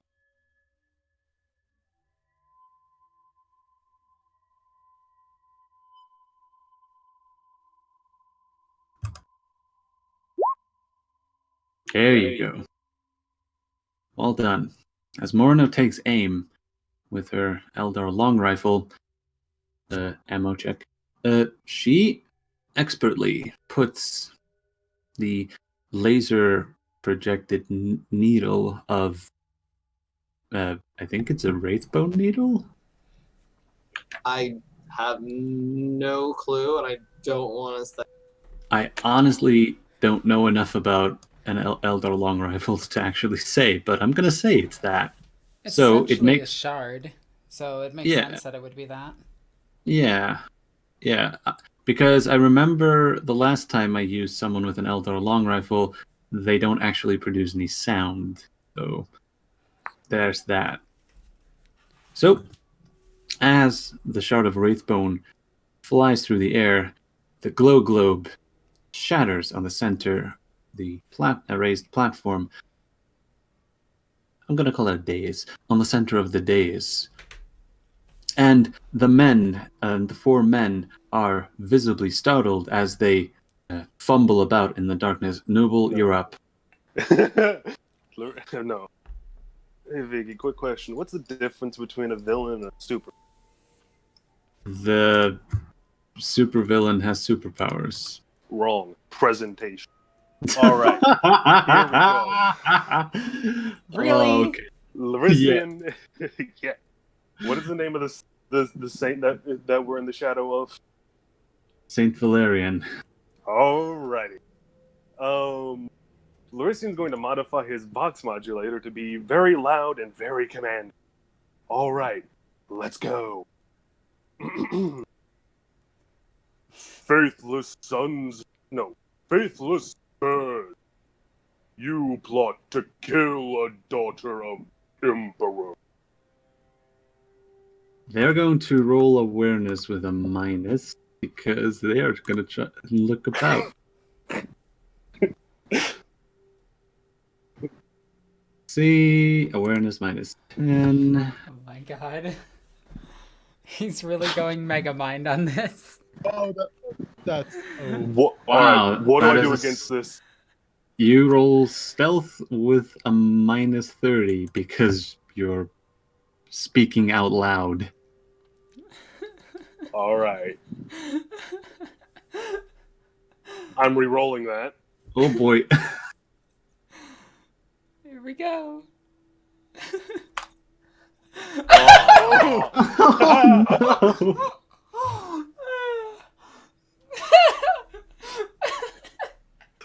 This Oh, had boy. this had a potential to Indeed. be beautiful. It did. And as they shout, and as you fill the room with sound, the three of them are. One of them actually falls to the ground. Another covers his ear. The third spins around trying to locate the source, but the fourth turns straight around and looks. Can I try to shoot him before he says anything with a needle brush? With a needle pistol? Now, that would be a different thing. We're gonna So, try to kill them. I will need Smite. you, Nooble, Smite. to smite them. Right, to smite them down. Nooble, roll for me a d10, or roll 1d10 and add your agility modifier. D10 plus 5. I have a 7. Yeah, you're faster than that guy, meaning you may attempt to drop him before he says anything. Okay, I'm assuming no aim.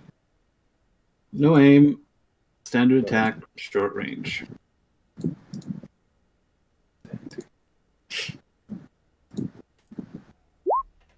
He hath been smited. Smoted. Alright, roll damage. Alright. He's gonna count as surprised. Oh! That's a crit. He's dead. Holy vengeance. As funnily enough, that would had you rolled one lower, that wouldn't have killed him. Because they have 12 wound and toughness bonus of 3. So, as the fourth man turns around, he clutches his chest. Actually, no, it's a 74, which means it's his left leg. He clutches his. Is it left or right? I think it's right. Yes, he clutches his right thigh as he drops over and starts to spasm as a crimson spot starts to emanate on his on the hem of his robe. Keep going. Alrighty. I, Saint Valerian, have seen your worth and deemed you one. Wanting. Yeah, I said. No, Yeah. cut out. Oh, well. Continue. Fair enough. So, one of them, the man who spoke first, aka not the one who's currently dead on the floor, he raises his hands as if in supplication and shouts to the ceiling, My saint, we are only trying to keep a great evil from returning. Please do not punish us, your faithful servants. Get them to explain. What is this great evil you so fear? You fear it so that you would smite down a saint, like I have smote that faithless cur beside It is the Recollectors. They seek to release Saint Agelrus. It is ours to keep a secret.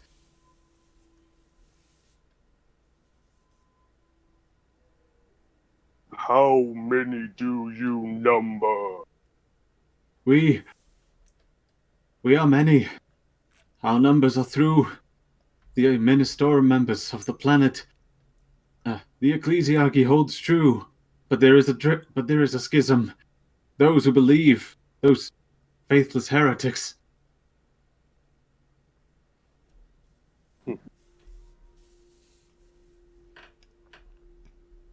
Well, I need to think of Don't worry, you have we can quote unquote pause the action while you think of the thing you want to say. Yeah.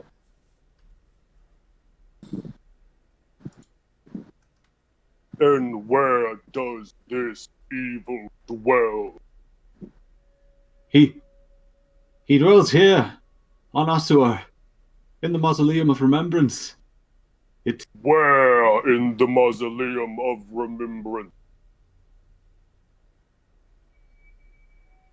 I'm actually going to have to ask you to roll a command on that one. Because something might happen if you don't make it.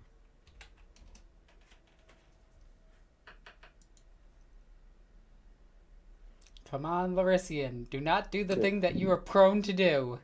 Yeah. But Roll no, a Viggy, 90. Viggy, do I get a plus at all though? You get a plus 10 for presentation. Beautiful. God, I want to watch him make a mind now. I'm re-rolling. Yeah. Ladies and Nice. gentlemen.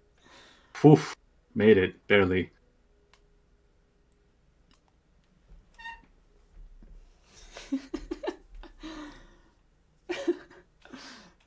Sorry, this suit is good. I like this. Continue. Hey, in the halls of remembrance, the south the south quarter. His stasis crypt has sustained numerous attacks. It is our duty to keep him locked away. And why do you keep him locked so? And now I need another command test, this time with a -10.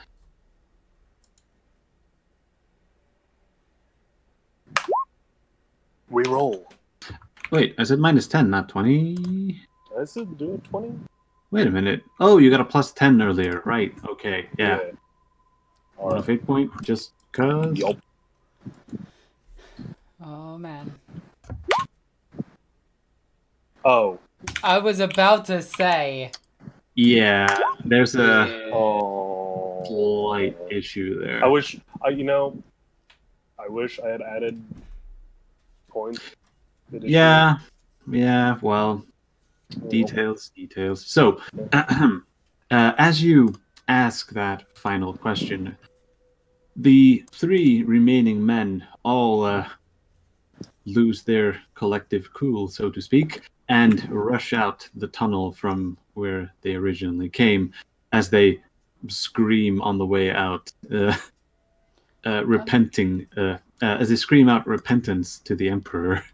As they start to run out, I'll just message Larisian over the box and say, should I dispose of them?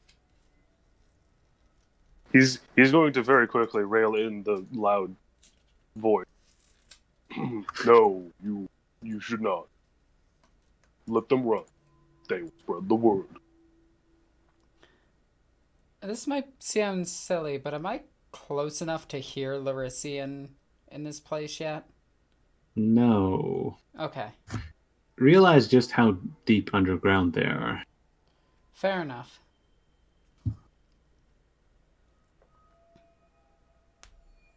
So, that was entertaining. That It was. was very fun. So, Well, it's Megamind now. I actually haven't. I've only ever seen that scene from Megamind. Okay, guess we're watching that on next date night. Yep, we have our movie. We actually haven't watched the cartoon yet. We should do that. So, with the commotion having died down, Larisian, you walk to the center of the room where you see where a man is currently lying dead on the floor. I'm going to go through his pockets to As see you- if I can find any other information on him. As you do, you rifle through and you can find a golden Aquila in his pocket. He seemed to have clutched it right before he died, but that's him. And you can also find some prayer pamphlets, which seem to have been shoddily printed. But he, by the looks of them, he was probably handing them out. And other than that, not much that you find without a scrutiny test. All right, I'll do scrutiny. On perception or fellowship? Well, Against perception, there is nothing to communicate with here. I will speak to the corpse. It's like a puppet. I Quick, don't want to know where my hand goes. raise that. So, as you do a more thorough search, you are unable to find anything. Well, mostly lint in his other pocket, but that's about it. Tempted to reroll, but you know what? Start to reroll. I mean, you have what, 3 left now? Yeah. Yeah. Your call. Okay. No. Nope. You start digging Indeed. deeper into his pockets. He seems to have some type of flashlight in here. Oh god, he's That- got a null that's- rod. If he does have a flashlight, please give it to me. You mean stab light? I was making a I penis mean- joke. I know, but the difference being is that you blew out their you blew out their only source of lighting. That's why he needs the flashlight in his pants. Except he didn't need it because they had a glow globe earlier. Yeah. So You guys are such nerds. yeah, I know. Next, Hey, Biggie, if you look above your head, you'll see the joke. You want to Nah. hear some real nerd stuff? You want to know where glow globes come from? I don't even have to finish that. Let's continue. Dune. Who would have guessed? Anyway, Yeah. If anyone ever asks you, hey, you know where this comes from in 40K? Just pick Dune and you're like 50-50. Not 50-50, it's like 75%. Ah, yeah. Unless not- you're dealing with chaos, and even then, like, there's a little bit. yeah, I'd say 50-50 just because the amount of stuff that 40K has outweighs. But moving on hastily. So, Morno, you're still up in the arches? Did I call them arches? I forget. I think I called them crenellated arches. But Good enough. I think, We know what you're talking about. yeah.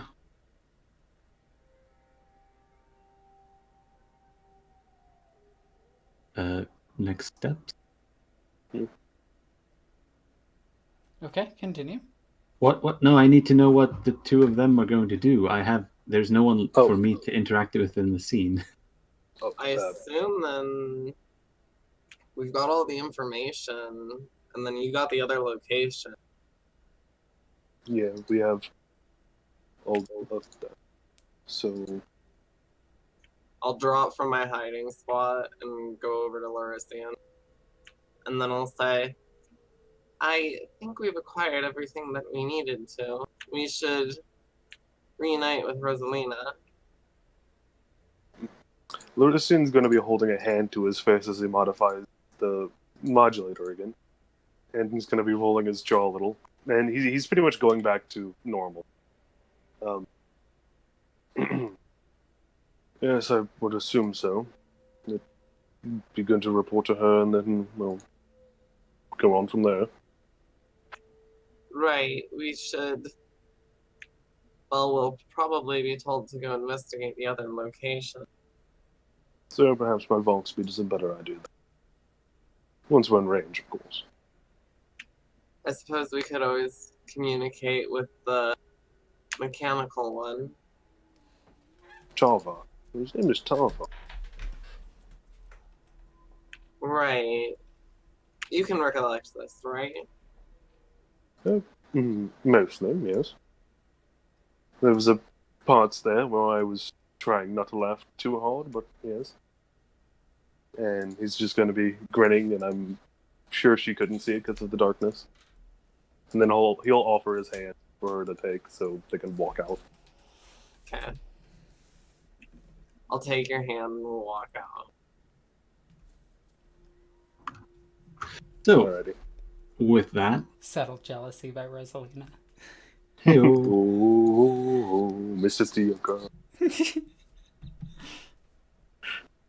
So, as Morno and Larisian exit the Ossuar under-crypt. Wait, did they just walk past me and just leave me there? No, they didn't.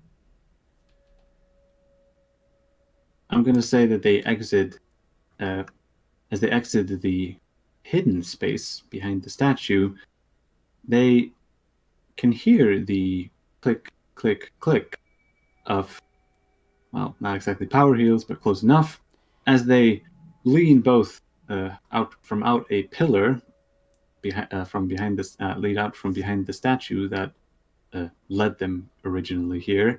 They can see at the center of the hall Rosalina With her standing flaming out. servo skull? Indeed.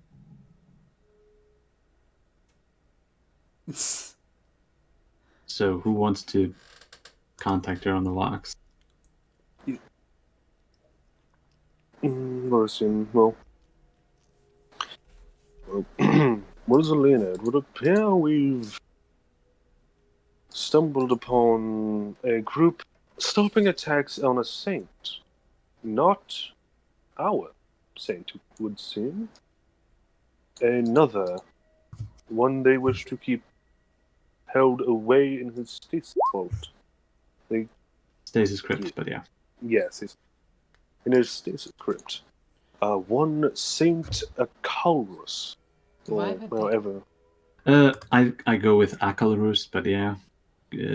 I was actually going to Pronunciation. pronounce it that way, like, to try to mess with you and pronounce something wrong. Ah, Why would they be hiding away a living saint? Or a saint? I am unsure, but they believe his coming or return likely, would bring a great evil. Perhaps that's what the other one is here for. Other one? Nothing. How is Morno? Is she with you? Is she hurt? Morno, you can hear all this. Yeah, I'm going to respond. I'm just going to say over the box. I'm fine. And I'm here. Good. Tarvak is still running bodyguard over the saint. I still don't like the idea that we're leaving her alone. Now, Neither do I, personally. you have a location, is that correct?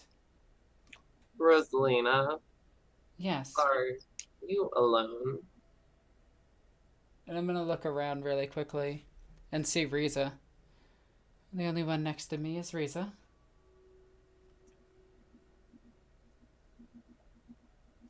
Perhaps we reunite. Yes, I would like that. You can see each other. Rosalina can't see them. Well, true, but they're looking down on you. Heyo. Oh. It's because she has a bad hat. Oh my god, I swear I will tear your hat off It- and burn it. Speaking of which, post D100s, you two. 100s. Yes. Dang it. Ah, So saith Nuffle. indeed. I hate you. 2 for 2. Oh my god, I'm gonna burn your hat. Good thing he's not wearing it currently, because, Anyway. you know, old man Lorisian. So, Well, the no, two... he changed his body back. Oh, he changed his body back, so fair enough. So, with that, the two of Larisian and Morino descend down the pillar that they ascended originally, and reunite with Rosalina in the hallways of the Ossuar under-crypt. The place they said he was in is the Hall of Remembrance, correct? Yes, Wasn't I just there? you were. Oh. It's almost like I foreshadowed that. I'm gonna look at Marno for a second and just smile. Larisian's going to roll awareness. I'm gonna awkwardly try to give you a smile back, not succeed, and then probably fade back into the shadows. Right. Actually, I need Rosalina to roll an awareness test, no modifier or anything, just to see something. Well, just to see if she saw something. No, she did not. You know what? I'm gonna Fate point? spend a fate point on this. This is not what you think it is. So down to 2. So, Rosalina, you note that you saw 3 robe figures running at full tilt past you earlier. They looked panicked.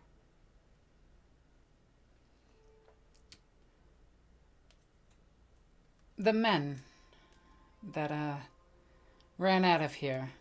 Larisian, I'm assuming this was your doing. It was not my doing, my dear. It was the doing of what's the guy? Yeah, Saint Valeri. He saw a moment of divine intervention and grasped. Spoke to them, to the heart.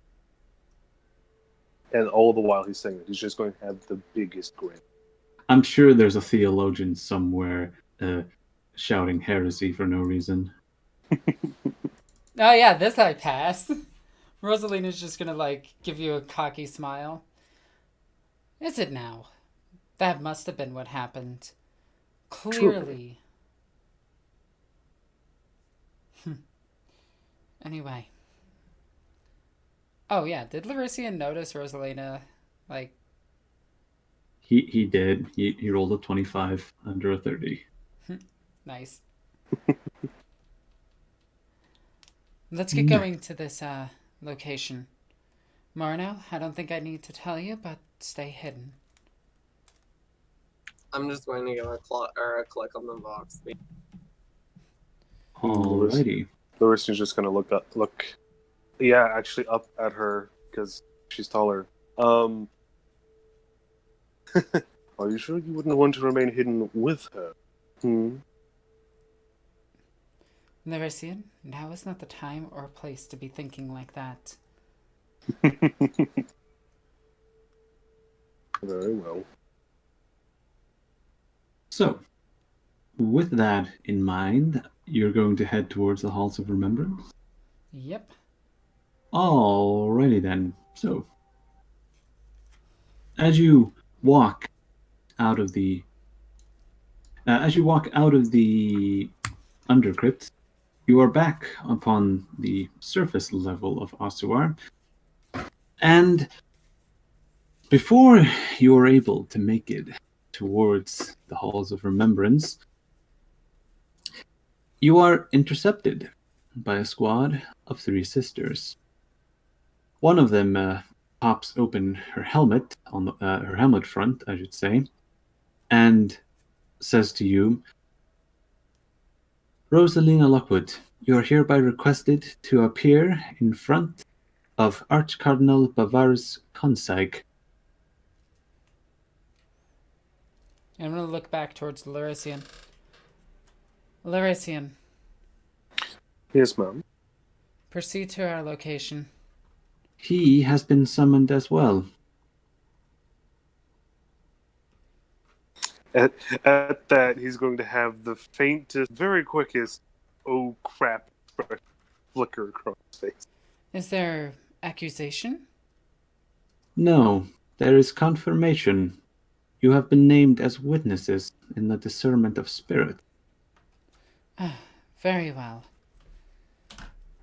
Sorry, you must know that I'm always suspicious. Of course, and it is ours to make sure suspicion is dealt with. Very well. Take me there, sisters. Follow us. And the sisters lead you towards the entrance hall, to where the communion chamber is. Just really quickly, I'm gonna go over my Vox and my microbead really quick, and I'm just gonna say, proceed to the location, Marno.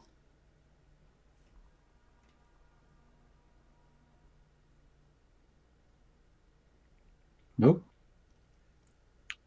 Can you repeat the line? Oh, I said proceed to the location, Marno. I'll respond over the Vox. Understood. And then I'm going to continue to shadow both of them instead. Yes. Roll for me a stealth test, just cause.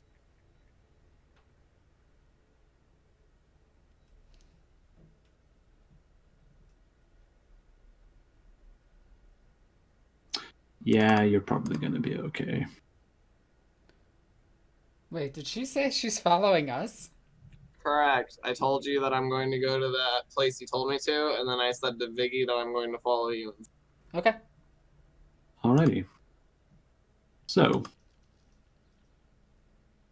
as the five of you, I almost gave away more now.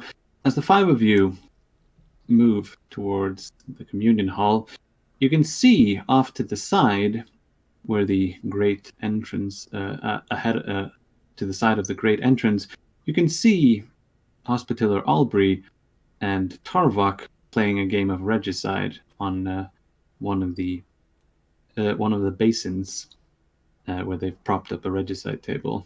Wait, who's winning? We need to roll an intelligence check. Opposed intelligence, that is. I have a feeling that Tarvok might win this. Wait. Either way. I rolled Aubrey's. Yeah, I rolled it too, but either way, Tarvok would win. Mm-hmm. So, Tarvok is currently winning. Was any summons or anything brought to me while we were doing stuff, or? Speaking of which, as the sisters march you towards the great doors, the one who spoke holds up her hand in front of you and says, "Hold here," and she walks off towards Tarvok. And as she walks up, I move the last piece and say, "Kingslayer." You see Hospitaller Albury pout a bit before regaining her composure. I give her like a little pat on the head. Good try, though. She gives you a look as she side eyes you. However, the sister approaches and says, "Baltivarius Tarvok, Archfabricator Baltivarius Tarvok. you have been named as witness in the discernment of spirits of one Dorothea. You have been summoned to appear before Archcardinal Consag." At this point, I'm gonna check. I'm gonna tap my eye and like check rat number 2. Indeed, there seems to be there seems to be some sort of intermission going on with the hearings. And they've been going on for a few hours now. It's actually in the dead of night. There is one test I wanted to roll to see if that I wanted to do while we were waiting. Which was? I'll roll it now. There we go. Ah, I prepared me and Aubrey like a decent meal while we waited. yeah, it's not quite MRE, but it's a level above that. Indeed. So well rested, well relaxed, and well fed. Tarvik will stand and kind of help Aubrey up and say, I would have As you imagined he wish. was standing the whole time. "Well, Why well, would he standing- sit down? He Well, sits by- like a dog where he hangs his legs to the side and his 2 front legs hold him up. I imagine it's more like hydraulic sitting. Like he's kind of like when a car has hydraulics and it kind of goes extra low, like, almost Right. like a low rider. I can actually, yeah, it's actually a bionic Slav sitting. Pretty much, and then when he's like fully standing, he's the full like 8 foot tall, like True. massive machine. So yes, so once he kind of gets out of his resting position, he will help Taya out of her seat, or not Taya, Aubrey out of her seat, and make his way towards the party. Sister Aubrey has not been summoned. She And will would- remain here and wait for us. Very good. And the sister continues marching you towards the doors. As Can we I roll- before we Can I roll an awareness on the sister? Sure. Okay, because I'm just checking if she's a sister superior. Does she have like gold trimming on her and everything compared to Yes. the others? Do I need She to roll does. awareness to actually see if she's a superior? No, you don't. No, you don't need to roll to see it. You know enough. Actually, do you even have common lore sisters of Adeptus Sororitas? You would think that I would, but I don't. You probably should use your next XP to get that. Because if you just have it, I will let you know things about things. I assume that I've just heard stories and make assumptions. You should have known because you were trained by a sister. Yeah, pick it up, damn it. I do Pick it have up. I do have the XP right now. I could just give it to me Then do it. right now in the middle of a session. Yeah, I will make an exception because Rosalina really should know these things. Pure sororitas. Where the heck is it? It is. It's common lore. Well, I'm grabbing scholastic lore. There is a difference. Scholastic lore and forbidden lore is more expensive. Yeah, I have it written down. Just I don't know where I put it. 1 second. Scholastic lore occult. Scholastic lore ecclesiarch. Oh wait, yeah, it just falls under ecclesiarch. Ecclesiarchy, but yeah. Yeah. All So right. there, I gave it to myself. So I know that this is a sister. Superior. Well, yeah, there you go. So, the great doors, the great first engraved doors, let's call it that, slowly part as they allow you entrance, and you can see that the almost amphitheater-looking audience benches. Not sure how to phrase that one. That surround the communion hall seem to be filling up again as the attendees return from the intermission. Their pee break. Pretty much. You see Taya, who, while she is in her armor, she does not have her jump pack on, and her helmet is off. I'm just gonna roll my eyes at this. Why would she need her jump pack? It's more angelic. It's cumbersome in here. Presentation, Vicky. It's all about presentation. I know that. Does but she Taya doesn't have know her that. scythe? She does. Okay, good enough.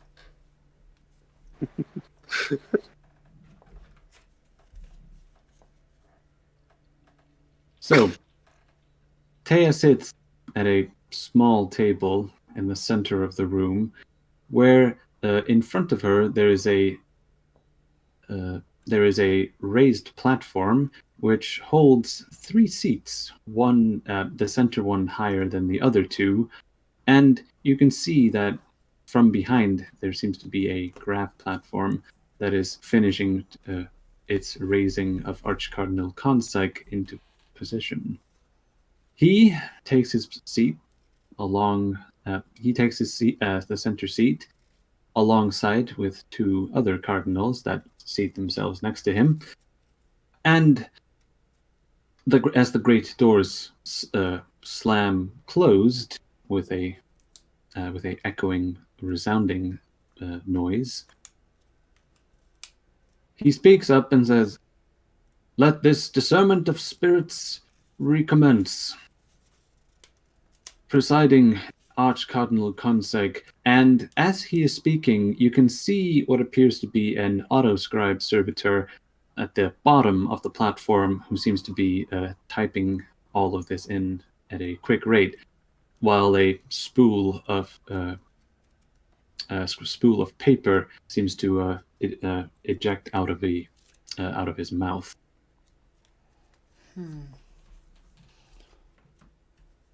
And I'm just gonna notice this and look back towards the cardinals.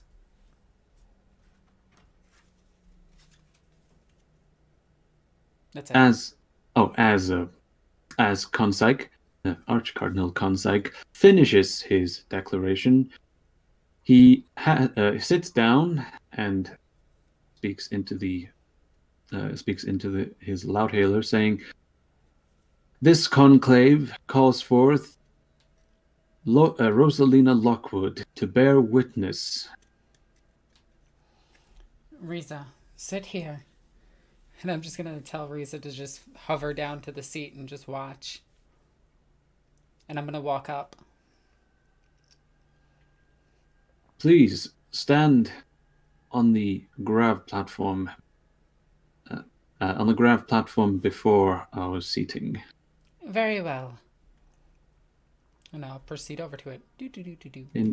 Indeed, as you step on the octagonal platform made of heavy plasteel, you feel it.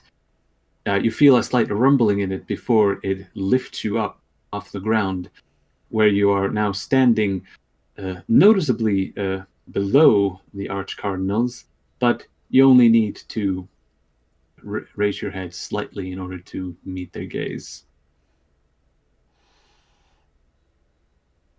And I'm just gonna give him a stern look and just bow my head, give him the sign of the Aquila.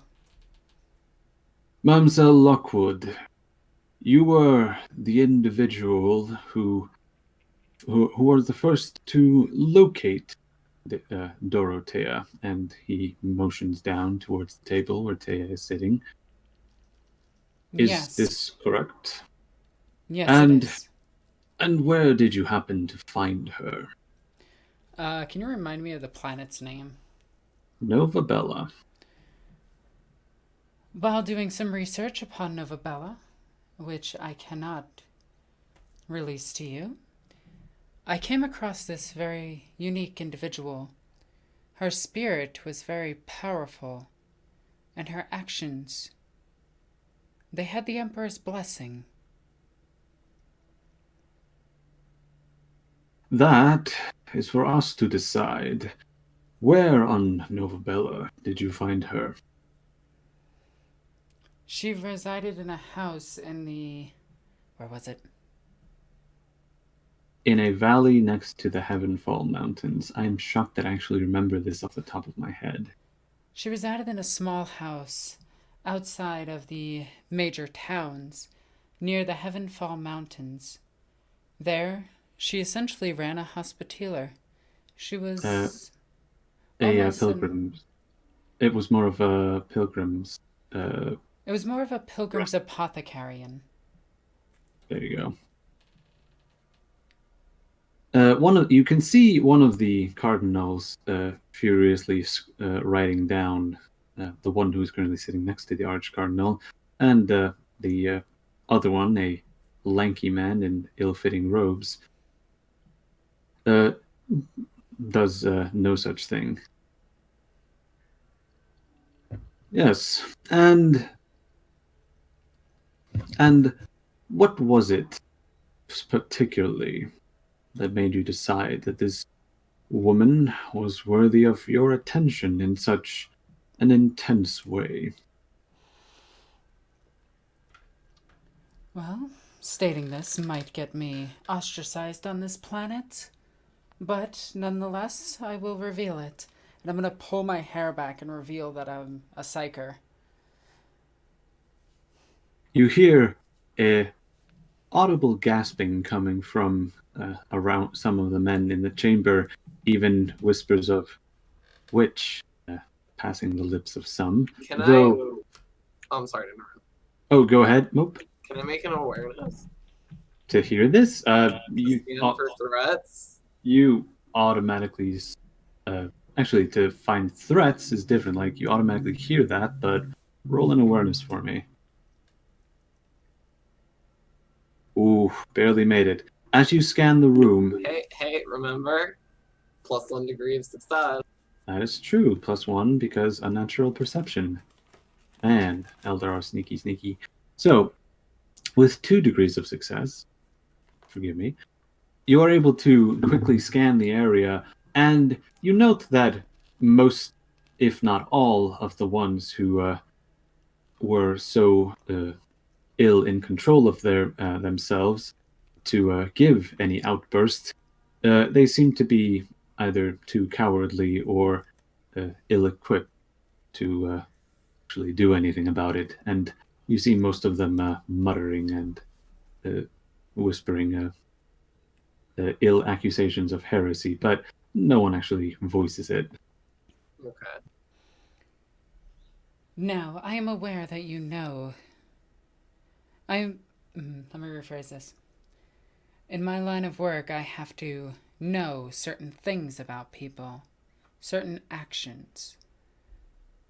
And for the record, what is that line of work? Inquisition. There's an even louder gasp, but this time there is dead silence.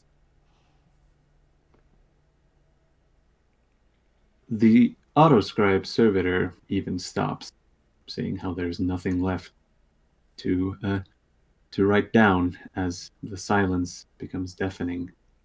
The accidentally dramatic scribe servant. Yeah. Go figure. So,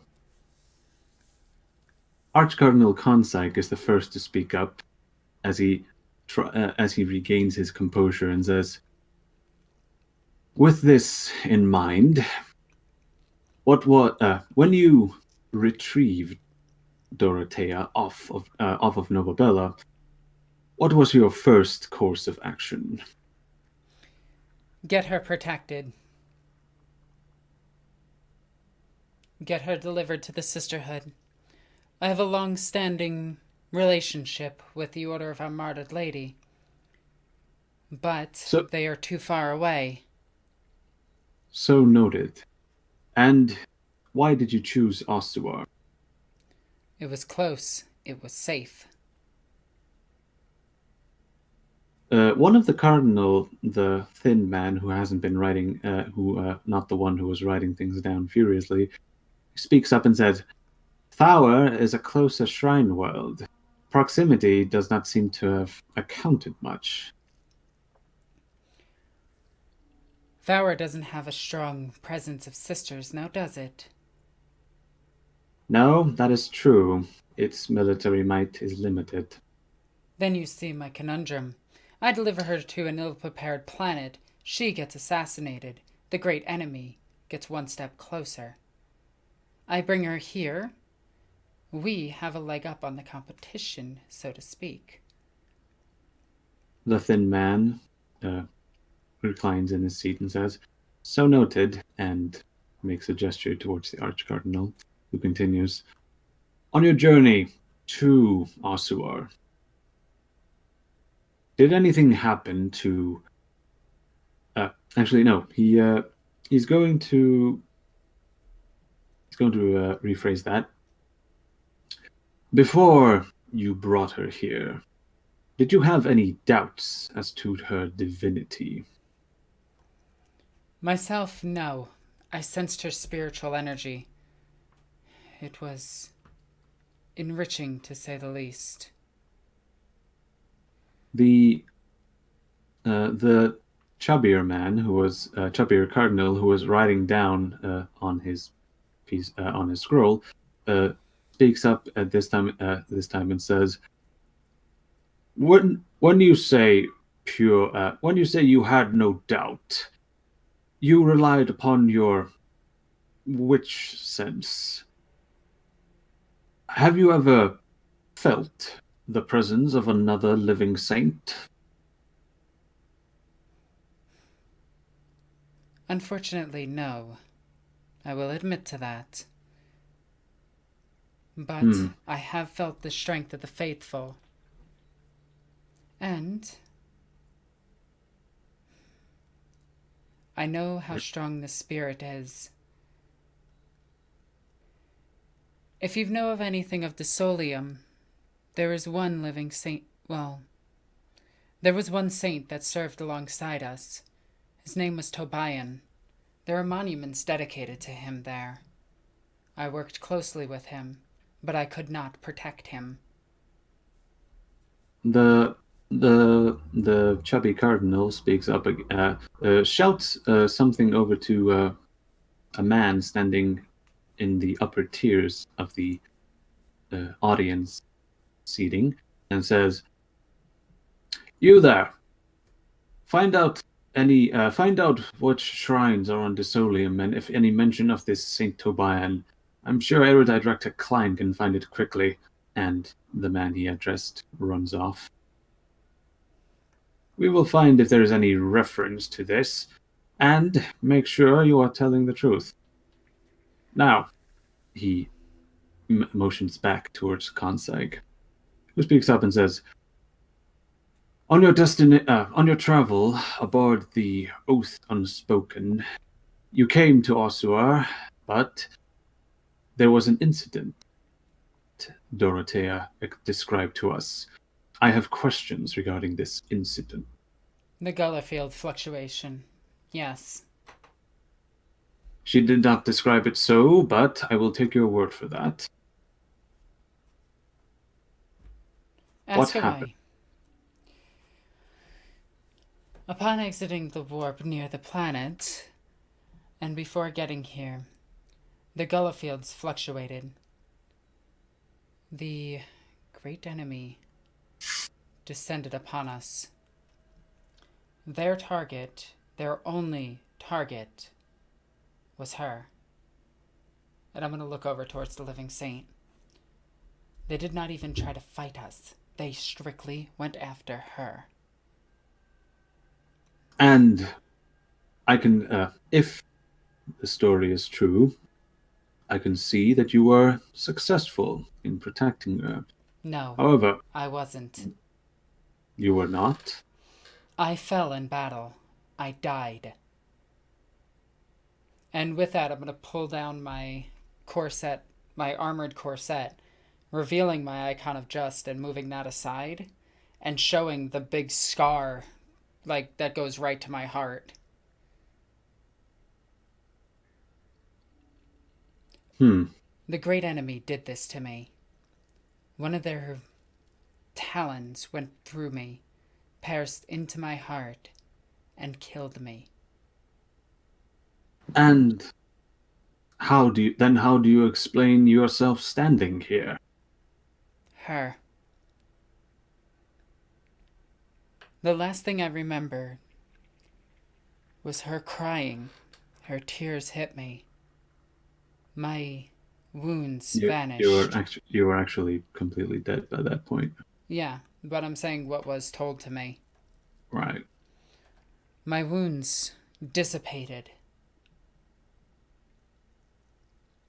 and I saw the glow of a living saint, the same as described with Sabbat or Celestine.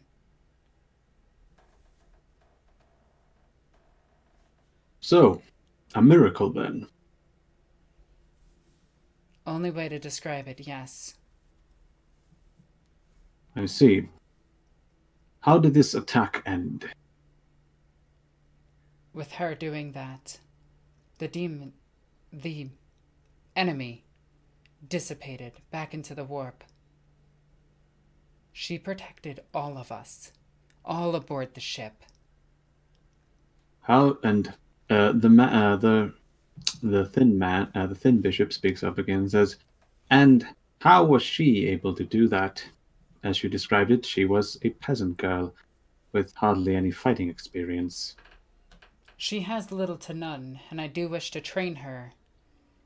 And the sororitas could assist with that. But when she spoke, it was the words of the Emperor, great fire, an anathema to them.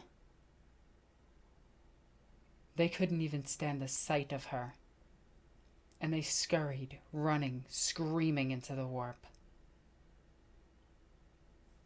The thin bishop speaks up again and says, "You wish to claim that the Emperor's light poured through this woman." I don't need to claim it. Tarvok. At this point, Tarvok will raise himself up. Konseig will stand up from his seat and say, "Archfabricator Baltivarius Tarvok will be called to bear witness in due time. You are still under scrutiny." You dare scrutinize the Inquisition. When it comes to the matter of faith, yes. Besides, you are not under discernment here. Dorothea is, and she has called a list of witnesses. Archfabricator Baltivarius Tarvok has a recording of that evening. And I am sure it will be most illuminating once we take his statement. Very well. I have shown you my proof. Yes. That is all for now. You are dismissed, and the grav platform descends once again to the ground. Calling Archfabricator Baltivarius Tarvok to the stand to bear witness at this discernment of spirits.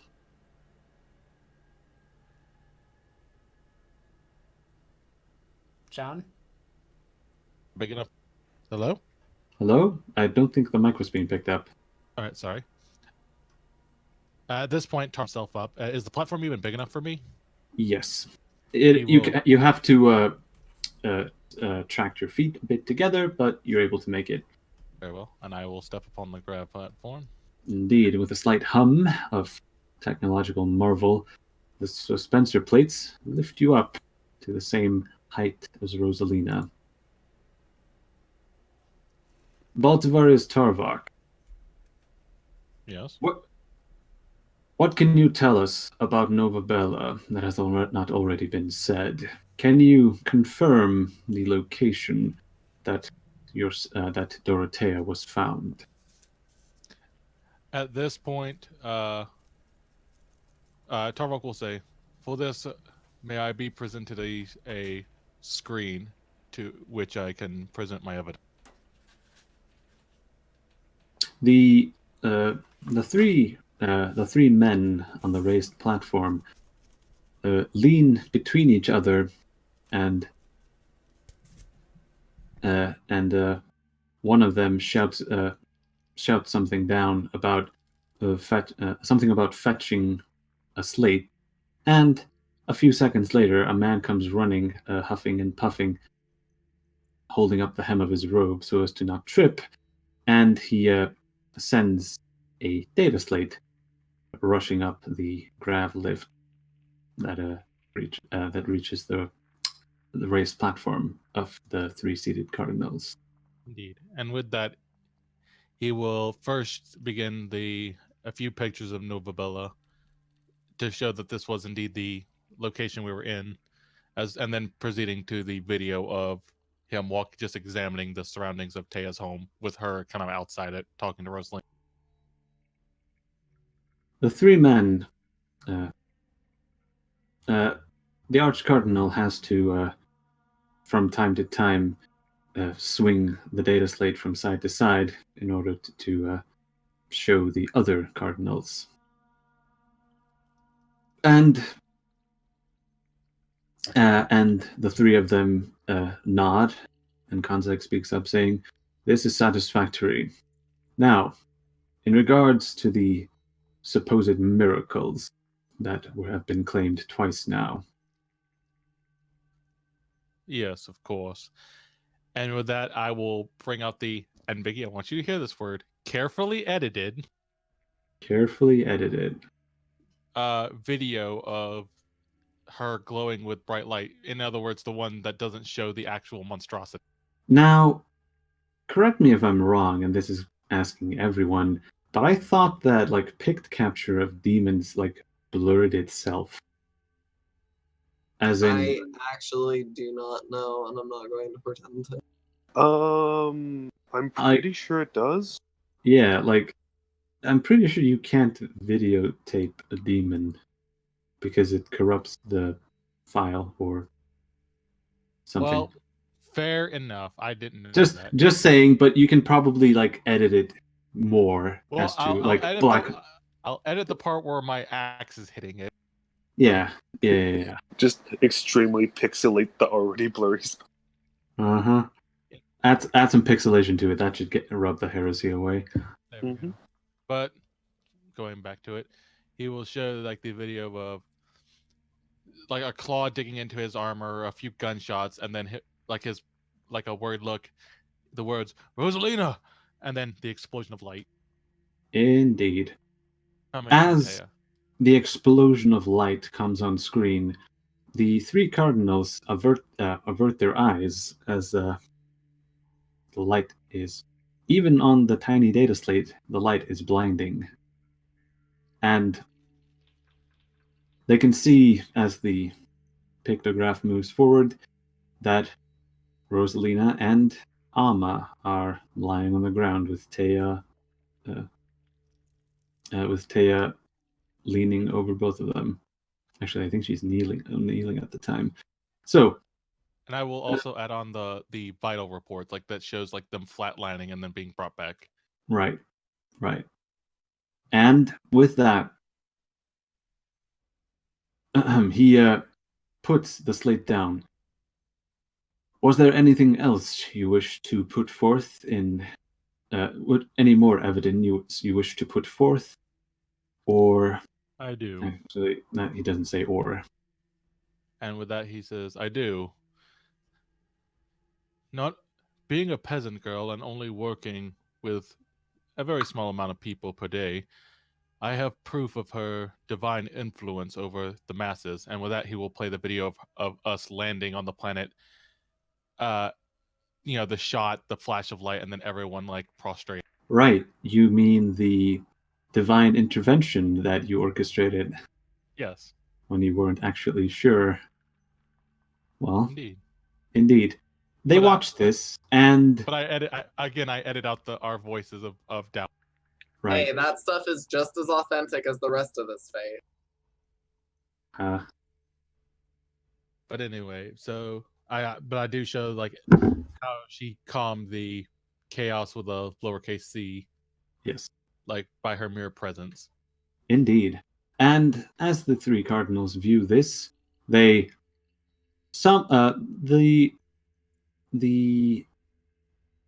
chubby cardinal and archcardinal Consec nod slightly, but the thin cardinal does not seem very impressed. However, with that, Consec speaks up again and says, as this evidence shows, and by process of elimination, there are two names I wish to ask you about. Very well. One is has been mentioned by Polonia, not by Polonia, by Taya, is Dr. Thalia Polonia. Wow, that came out wrong. But you know what I meant. Yes, what about her? Is she not here? She has been named as a witness. She is not. She has been summoned on other inquisitorial duties, as she acting as a hand of the Emperor's will. So noted. The other is one Ensign Ama of Battlefleet Escalon. Okay, this is another character question. Rosalina, what did we actually do with Ama? Ama is Or, still on the oath. No, but I'm asking Alexis, like, what did we actually, like, what did she He's- actually order him to do? He's bodyguarding Polonia. Okay, thank you. And with that, Well, he says, he Ama was has- a bit more messed up, so he was technically still healing by the time you were yes, landing here. I just needed the story so that way I didn't You accidentally need to roll a deceit. know, right. And I said, with that, Tarvok will smile and say, Alma is not here as he is on inquisitorial duties, acting as the hand of the Emperor's will. So noted with less with less believability this time. So, that is all, Archfabricator. You are dismissed. And with that, he nods, and he will give the sign of the cog of the Omni sign. They they do not return it, and they don't even make the Aquila as your platform descends down once again. And with that, he'll look to Taya and nod his head. At this point, he's gonna check the. Did you get my thing? I wanted to scan the room for. Wait, which thing? Oh, right. Yes. Yeah. Aspects go. I think you roll that on 100 now. Oh wait, is that someone else? No, 74. Right. While you were busy answering questions, your other, actually, your partitioned mind space, let's call it that, was busy doing other things at the time, like calculating pi and scanning the room for bombs. You, as your Auspex sweeps under your robe, you are unable to find any electronic devices at all. It seems that you're the most electronic in here, and the data slate that sits on top, and the servitor that's typing everything down. Indeed, and I will also, as I'm walking, check not the one that's in the rat that's in the room, but the one that's, I'm sorry, still on auto scouting. Well, it seems to be in some sort of murky in-between wall, let's say. It's running through a narrow crevice. And at that point, after he has concluded that there is no bomb in this room, he will sit down. Indeed. So, with that, Captain Larician Serena, you have been called to bear witness. Very well. And then he'll make his way to the stand, this time walking with his cane, which he rarely does anymore. Alrighty. As you ascend on the grav platform, Archcardinal Conseg leans forward and says, Dorothea explained that you were the first to make contact with her. This true? That it is. And when you made contact, which name did you give? Uruk Thassalar. I take it that is a inquisitorial necessity. Not inquisitorial, it's more personal. So noted. When you first met Dorothea, what was your feeling? My initial feelings upon meeting the woman? Yes, your first impression, so to speak. She was by far the most radiant individual I've met in my life. She had a way with, well, kindness, if that can be extrapolated properly. And for the record, you are not a witch mind like your colleague, and he glances at Rosalina when he says this, but his eyes move quickly back to Larisian. No. Noble, is there a bad connection with your mic? It's hissing a Hold on lot. 1 second. You said it was hissing? It was hissing slightly. Is it fixed now? Yes. It was my fan. Ah, there you go. Sorry, it's hot. Yeah, I think Alexis is also suffering from the heat. So, what did I ask? Oh yeah, you said you were asked if you were a psyker or not. No, I most definitely am not. So noted. So your feeling was your impression was not based on any witchery. No, it was based upon my gut, and my gut never really lies.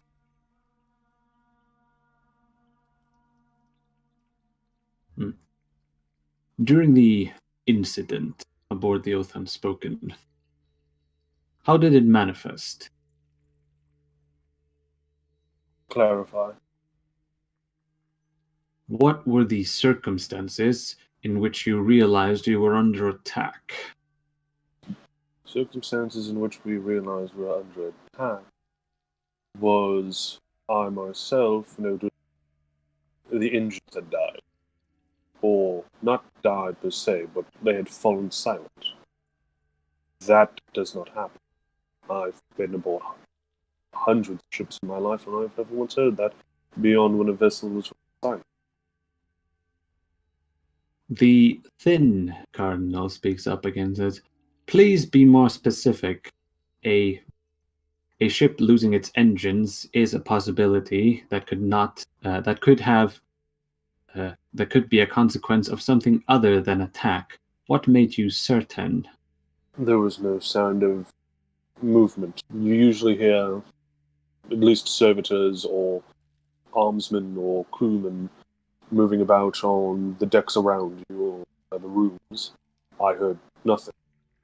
Not was even silence. oh, my bad. Not even your own? Did he hear his own? No, he did not. No, not at all. Hmm. It was, as I said, silence. And oh, go ahead. No, go on. And by which means did you and your colleagues realize that the saint was the target? Well, it was really a matter of what is the word? Deduction. Right, that is true. And for what purpose would there be? Like, of course, Gellerfield's flicker. That happens. They are incursions. They are dealt with promptly, or the ship is lost. This was more than I've had incursions before. This was more severe. I realized something was wrong, and immediately I knew it had to do with Taya. I made for the chapel aboard the ship, where she was last noted. And she was not to be found there. But then we received a distress signal saying that she was in the portholes, being defended. Taya, actually no, he says Dorothea explained that her surroundings became confused. What does she mean by that? As he holds up a piece of transcript. He would stop for a second and think. Both of how to describe it and how much he should say. Right. Well, her confusion would probably derive from the fact that where you were going didn't lead where it was. The chubby cardinal speaks up this time and says, "Please, Lord Serena, Captain Serena, be more specific." Well, for example, where I was when I realized what was happening, I was approximately 15 minutes from the chapel. It took me 25, and I was running. And any reason why your trip was so delayed? The great enemy used misdirection. So noted. And let's see. Actually, I'm trying to think. I'm trying to think of other questions, and I'm actually completely out. So that's just me out of character. And Arch Cardinal Consec will then say, "So noted. You are dismissed, Captain Serena." And he'll bow his head slightly. Yeah. And the grav platform takes you down. As the warband gathers itself behind Taya, Arch-Cardinal Consig stands up and says, "With the testimony of the witnesses gathered from those who are present, other testimony shall be discarded as they are either unfit or unwilling to appear before this conclave. We shall now take leave for the day, and we will begin cross-examination tomorrow." And with that, the holy men in the audience chamber start standing up and heading off towards their chambers to rest for the night.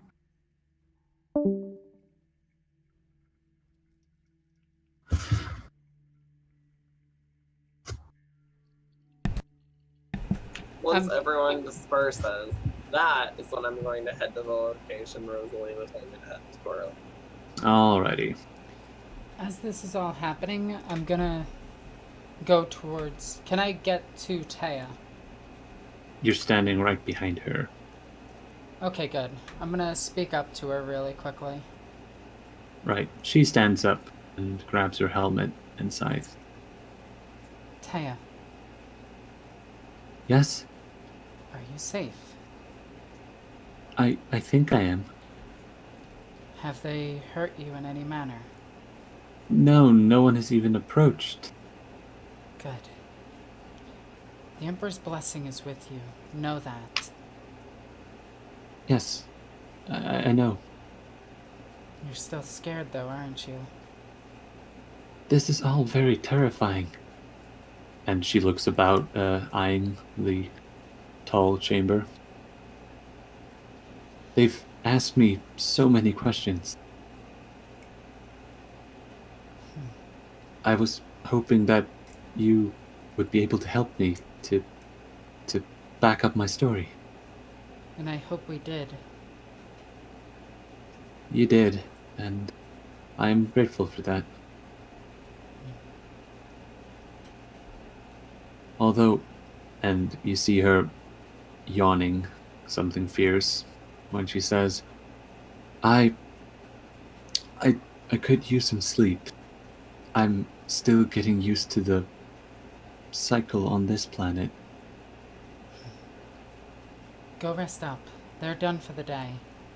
Holy crap, did I just roleplay the 40k version of jet lag? Yes? Huh. I never thought of that. Oh well. So, and with that, she joins the rest of the holy men who are shuffling out the door.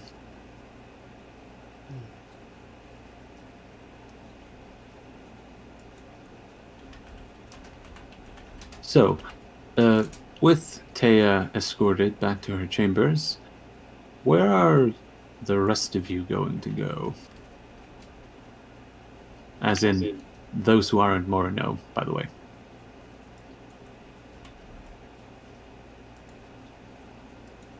I am heading towards the, Yeah, I'm gonna be heading towards, the meetup point that I said. Roll for me a toughness test. Yeah. In fact, everyone can roll for me a toughness test that isn't Morino. I have to keep going. I'm gonna roll for Nubel, but he did have to go, so keep that in mind. He's no longer here. Yes. Alrighty. What's this for? Fatigue. You have been.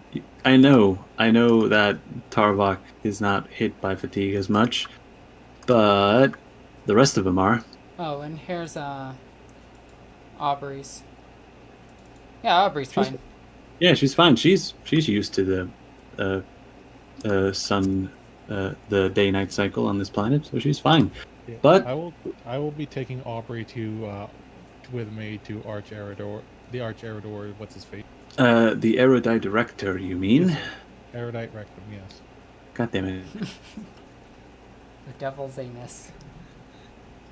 Right. So, Thanks. Larician and Rosalina are hit by a wave of fatigue. Seeing her kind of, as we're kind of leaving, seeing her kind of tired, I actually offer her a mug of recap, steaming hot. No, thank you, Tarvok. I think I'm gonna rest for a bit. I will offer it to Nubel, who I almost certainly would take it, Yeah, he takes it. and say something sassy about the flavor. Indeed. This thing is as bitter as my ex-wife. Mm. There you go. Was that Mope? I was just giving a fake laugh. Ah. So, with Larician and Rosalina retiring for the night, it is up to Tarvok and Morino to get things done for now. So, Morino, you, at this point, in the dead of night, when the foot traffic of the pilgrims has died down to almost nothing, you arrive in the halls of remembrance in the specific location that you were able to acquire earlier.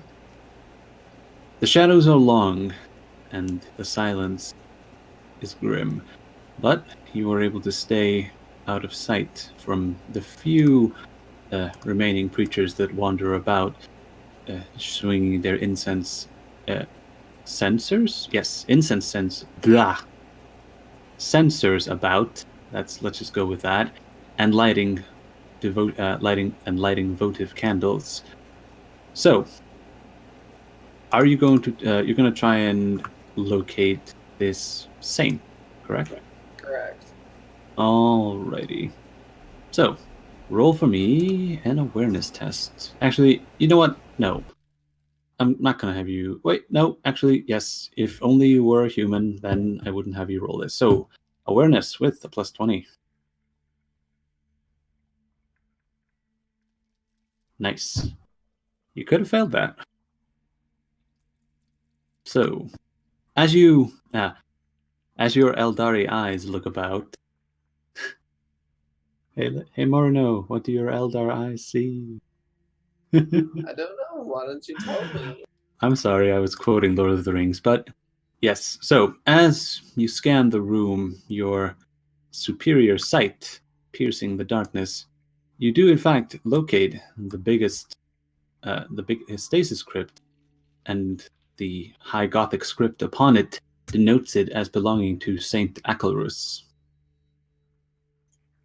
Okay. Is there anyone tampering with it? Currently, the stasis crypt is unattended. There does not seem to be anyone close to it. Well, I guess I better find a nearby hiding place and get ready for a wait. Man. Well, roll a stealth test for me to see if you find a good hiding spot.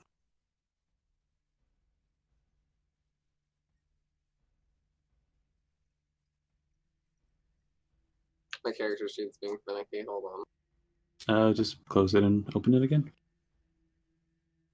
I did, but it was like, oh, you want it to be the most minimized window it can be? And I'm like, no, I don't want that. Oh yeah, that happens sometimes. I don't know why. There you go. As you find a hidden corner, as you squeeze yourself in between two columns, with good enough line of sight to the stasis crypt of St. Acelrus, you hunker down, putting your camellia-line cloak over yourself as it blends into the stonework, and you prepare to stake out the place. So, with that, we swap over back to Tarvok.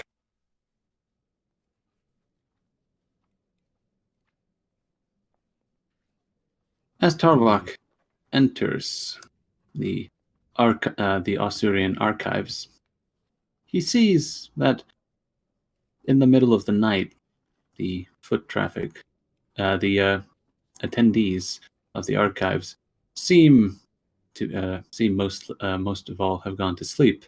However, working tirelessly upon his raised platform, you see what must be erudite Director Klein as he thumbs through 3 books at a time. I will wait a moment and make.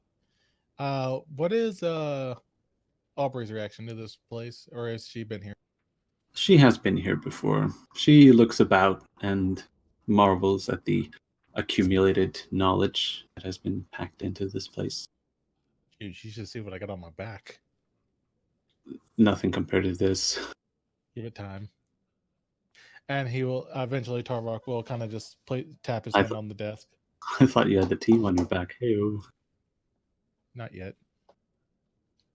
And he says, "Good evening."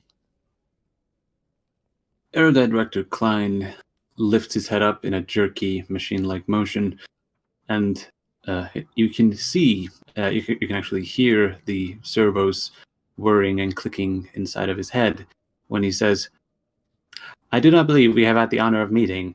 I am erudite Rector Klein, and you must be..." Archfabricator Boltavarius Tarvok. "An absolute divine pleasure to meet you. Now, what can I help you with? I am certain you did not come here to exchange pleasantries." Does he? Was. Would I know if he speaks binary? Or I'll just say. Actually, I will say in binary.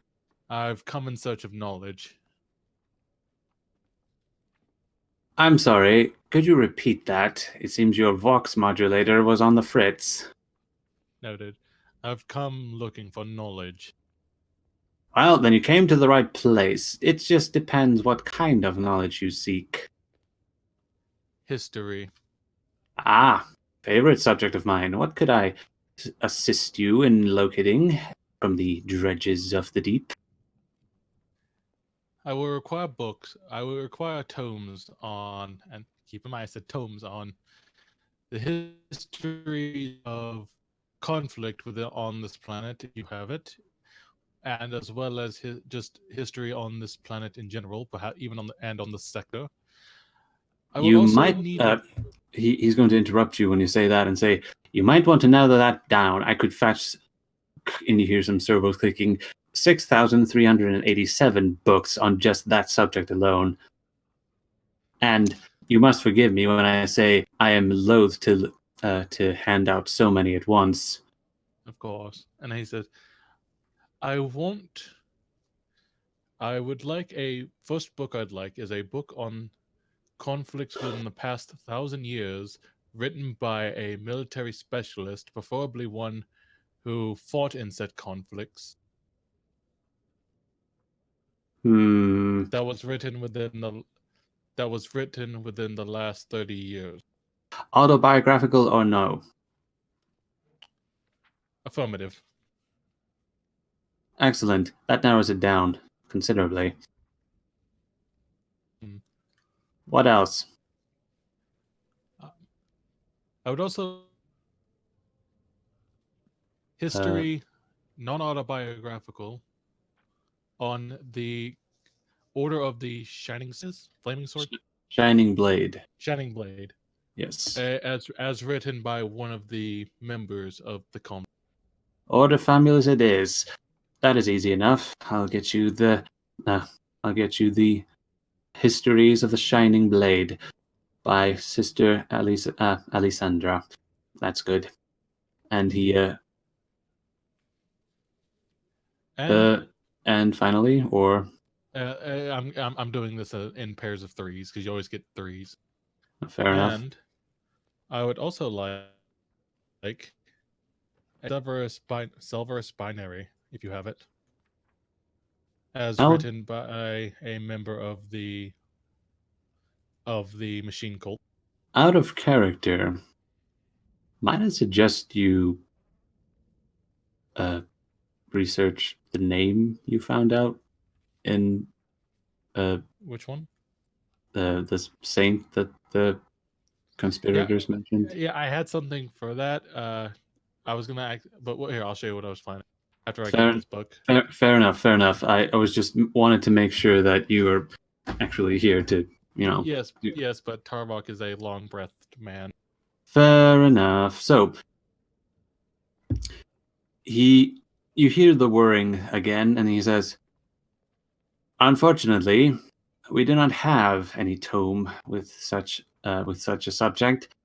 The Mechanicus is stubborn when it comes to its secrets."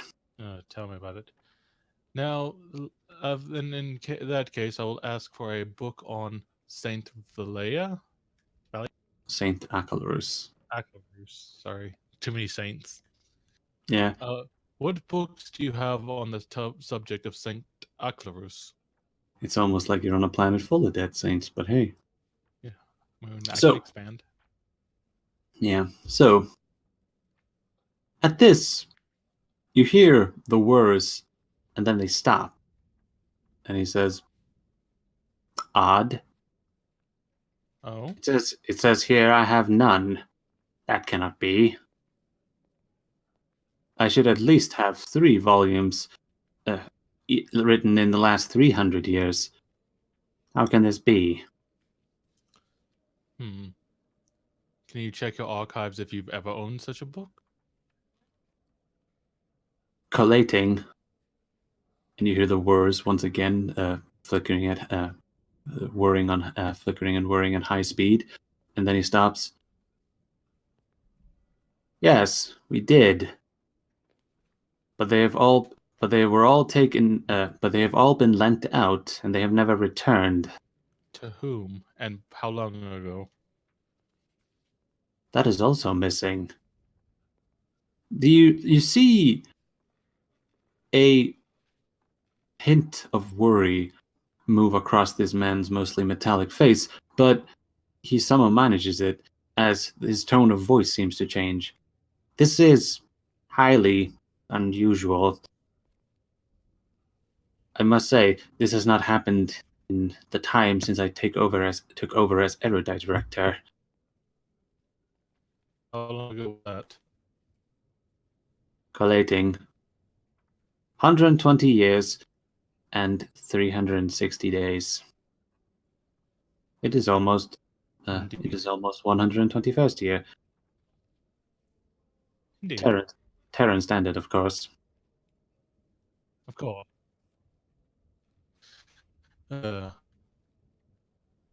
And with that, he will say, "What information can you give me about any? Can you point me in any direction in which I might find someone who knows about this?" I could perhaps do you another one. I can give you the card catalog. It might be able to help if I mark down a copy of the card catalog. I will be able to mark down for you the various saints. If anything, they might have references to the same period that Saint Acelrus is supposed to have existed. That was 300 years ago. And I look to Aubrey. Would you care to join me in searching through these books of saints to see if we can find what we're looking? You see her nodding vigorously. And with that, as kind of payment for his work, he says, and for letting us access your card catalog, I believe a gift is in order. And with that, I will slap down my Dusk Dune Crawler repair manual bound tome. My goodness, I've yet to see one of these.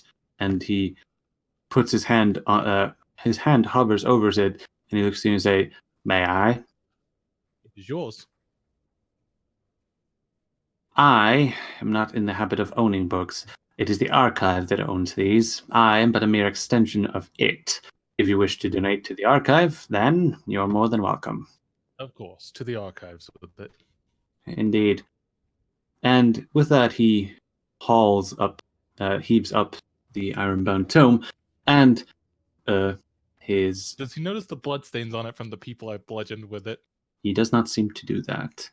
And his person is hauled up by the giant mechadendrite that connects to a armature on the ceiling, and he hovers down in front of one of the bookcases where he heaves the book into place after making some space for it. Then he returns back to the platform. And Arch Rector, may I ask a question? Erudite Director, but yes. Erudite Rector, sorry. And I kind of point to my own bookshelf and say, duplicates of books that you have more duplicates of. Would I be able to add them to my own personal collection for use later in my work? For your gift, I'll make an exception. If you find a book, it will have its direct copy next to it. If there is more than one, you may have it. With that, he will give the cog of the Omnissiah, and then he points a finger. Theto 1. Did you take him with you?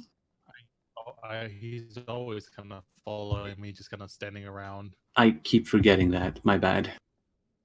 Yeah, we probably need to get a token for him. Yeah, we probably should. But he doesn't fight, so That's true. Yeah, he doesn't actually do anything in fights. So, with that, this is going to count as an explication if you wish to research Saint Acelrus due to its nature. And if you want all of the rest of the acolytes to assist you, they can do so. However, you will have to do so in the morning, aka next session. Well, we'll actually, between myself, Aubrey, and Theto 1 gathering refreshments, and the fact that I have the Archivator perk. Also, yes. And plus guessing this is going to be some kind of lore check. I think we'll be fine. Yeah, but the time and the pluses you get from having more PCs helping you out are probably going to be needed. Victor, I legitimately cannot get any more pluses. Yeah, you can, because I can put a bunch of minuses on it. I think even at minus 60, I'm still rolling on like an 80. That's definitely not true. Anyway, However, we will have the explication written out in game mechanics terms, and we will set about researching this mysterious saint next time on Queen's Court. Dum dum dum. Dun dun dun. Okay, Belt, calm down. Anyway, guys, I want to thank you for joining us for another episode of Queen's Court. This episode we did quite a lot, and the party was very separated. So we had little backs and forths with ourselves, and Rosalina didn't get shot in the face by an Inquisitor. So I think that went pretty well. Anyway, guys, as always, I want to thank the people for playing, thank the people for watching, thank the people for actually joining and donating during this stream. You guys are awesome and you really support the channel, and it's great, and I love you. As always, I'm Norn Queen Alexis. I love you guys. Bye.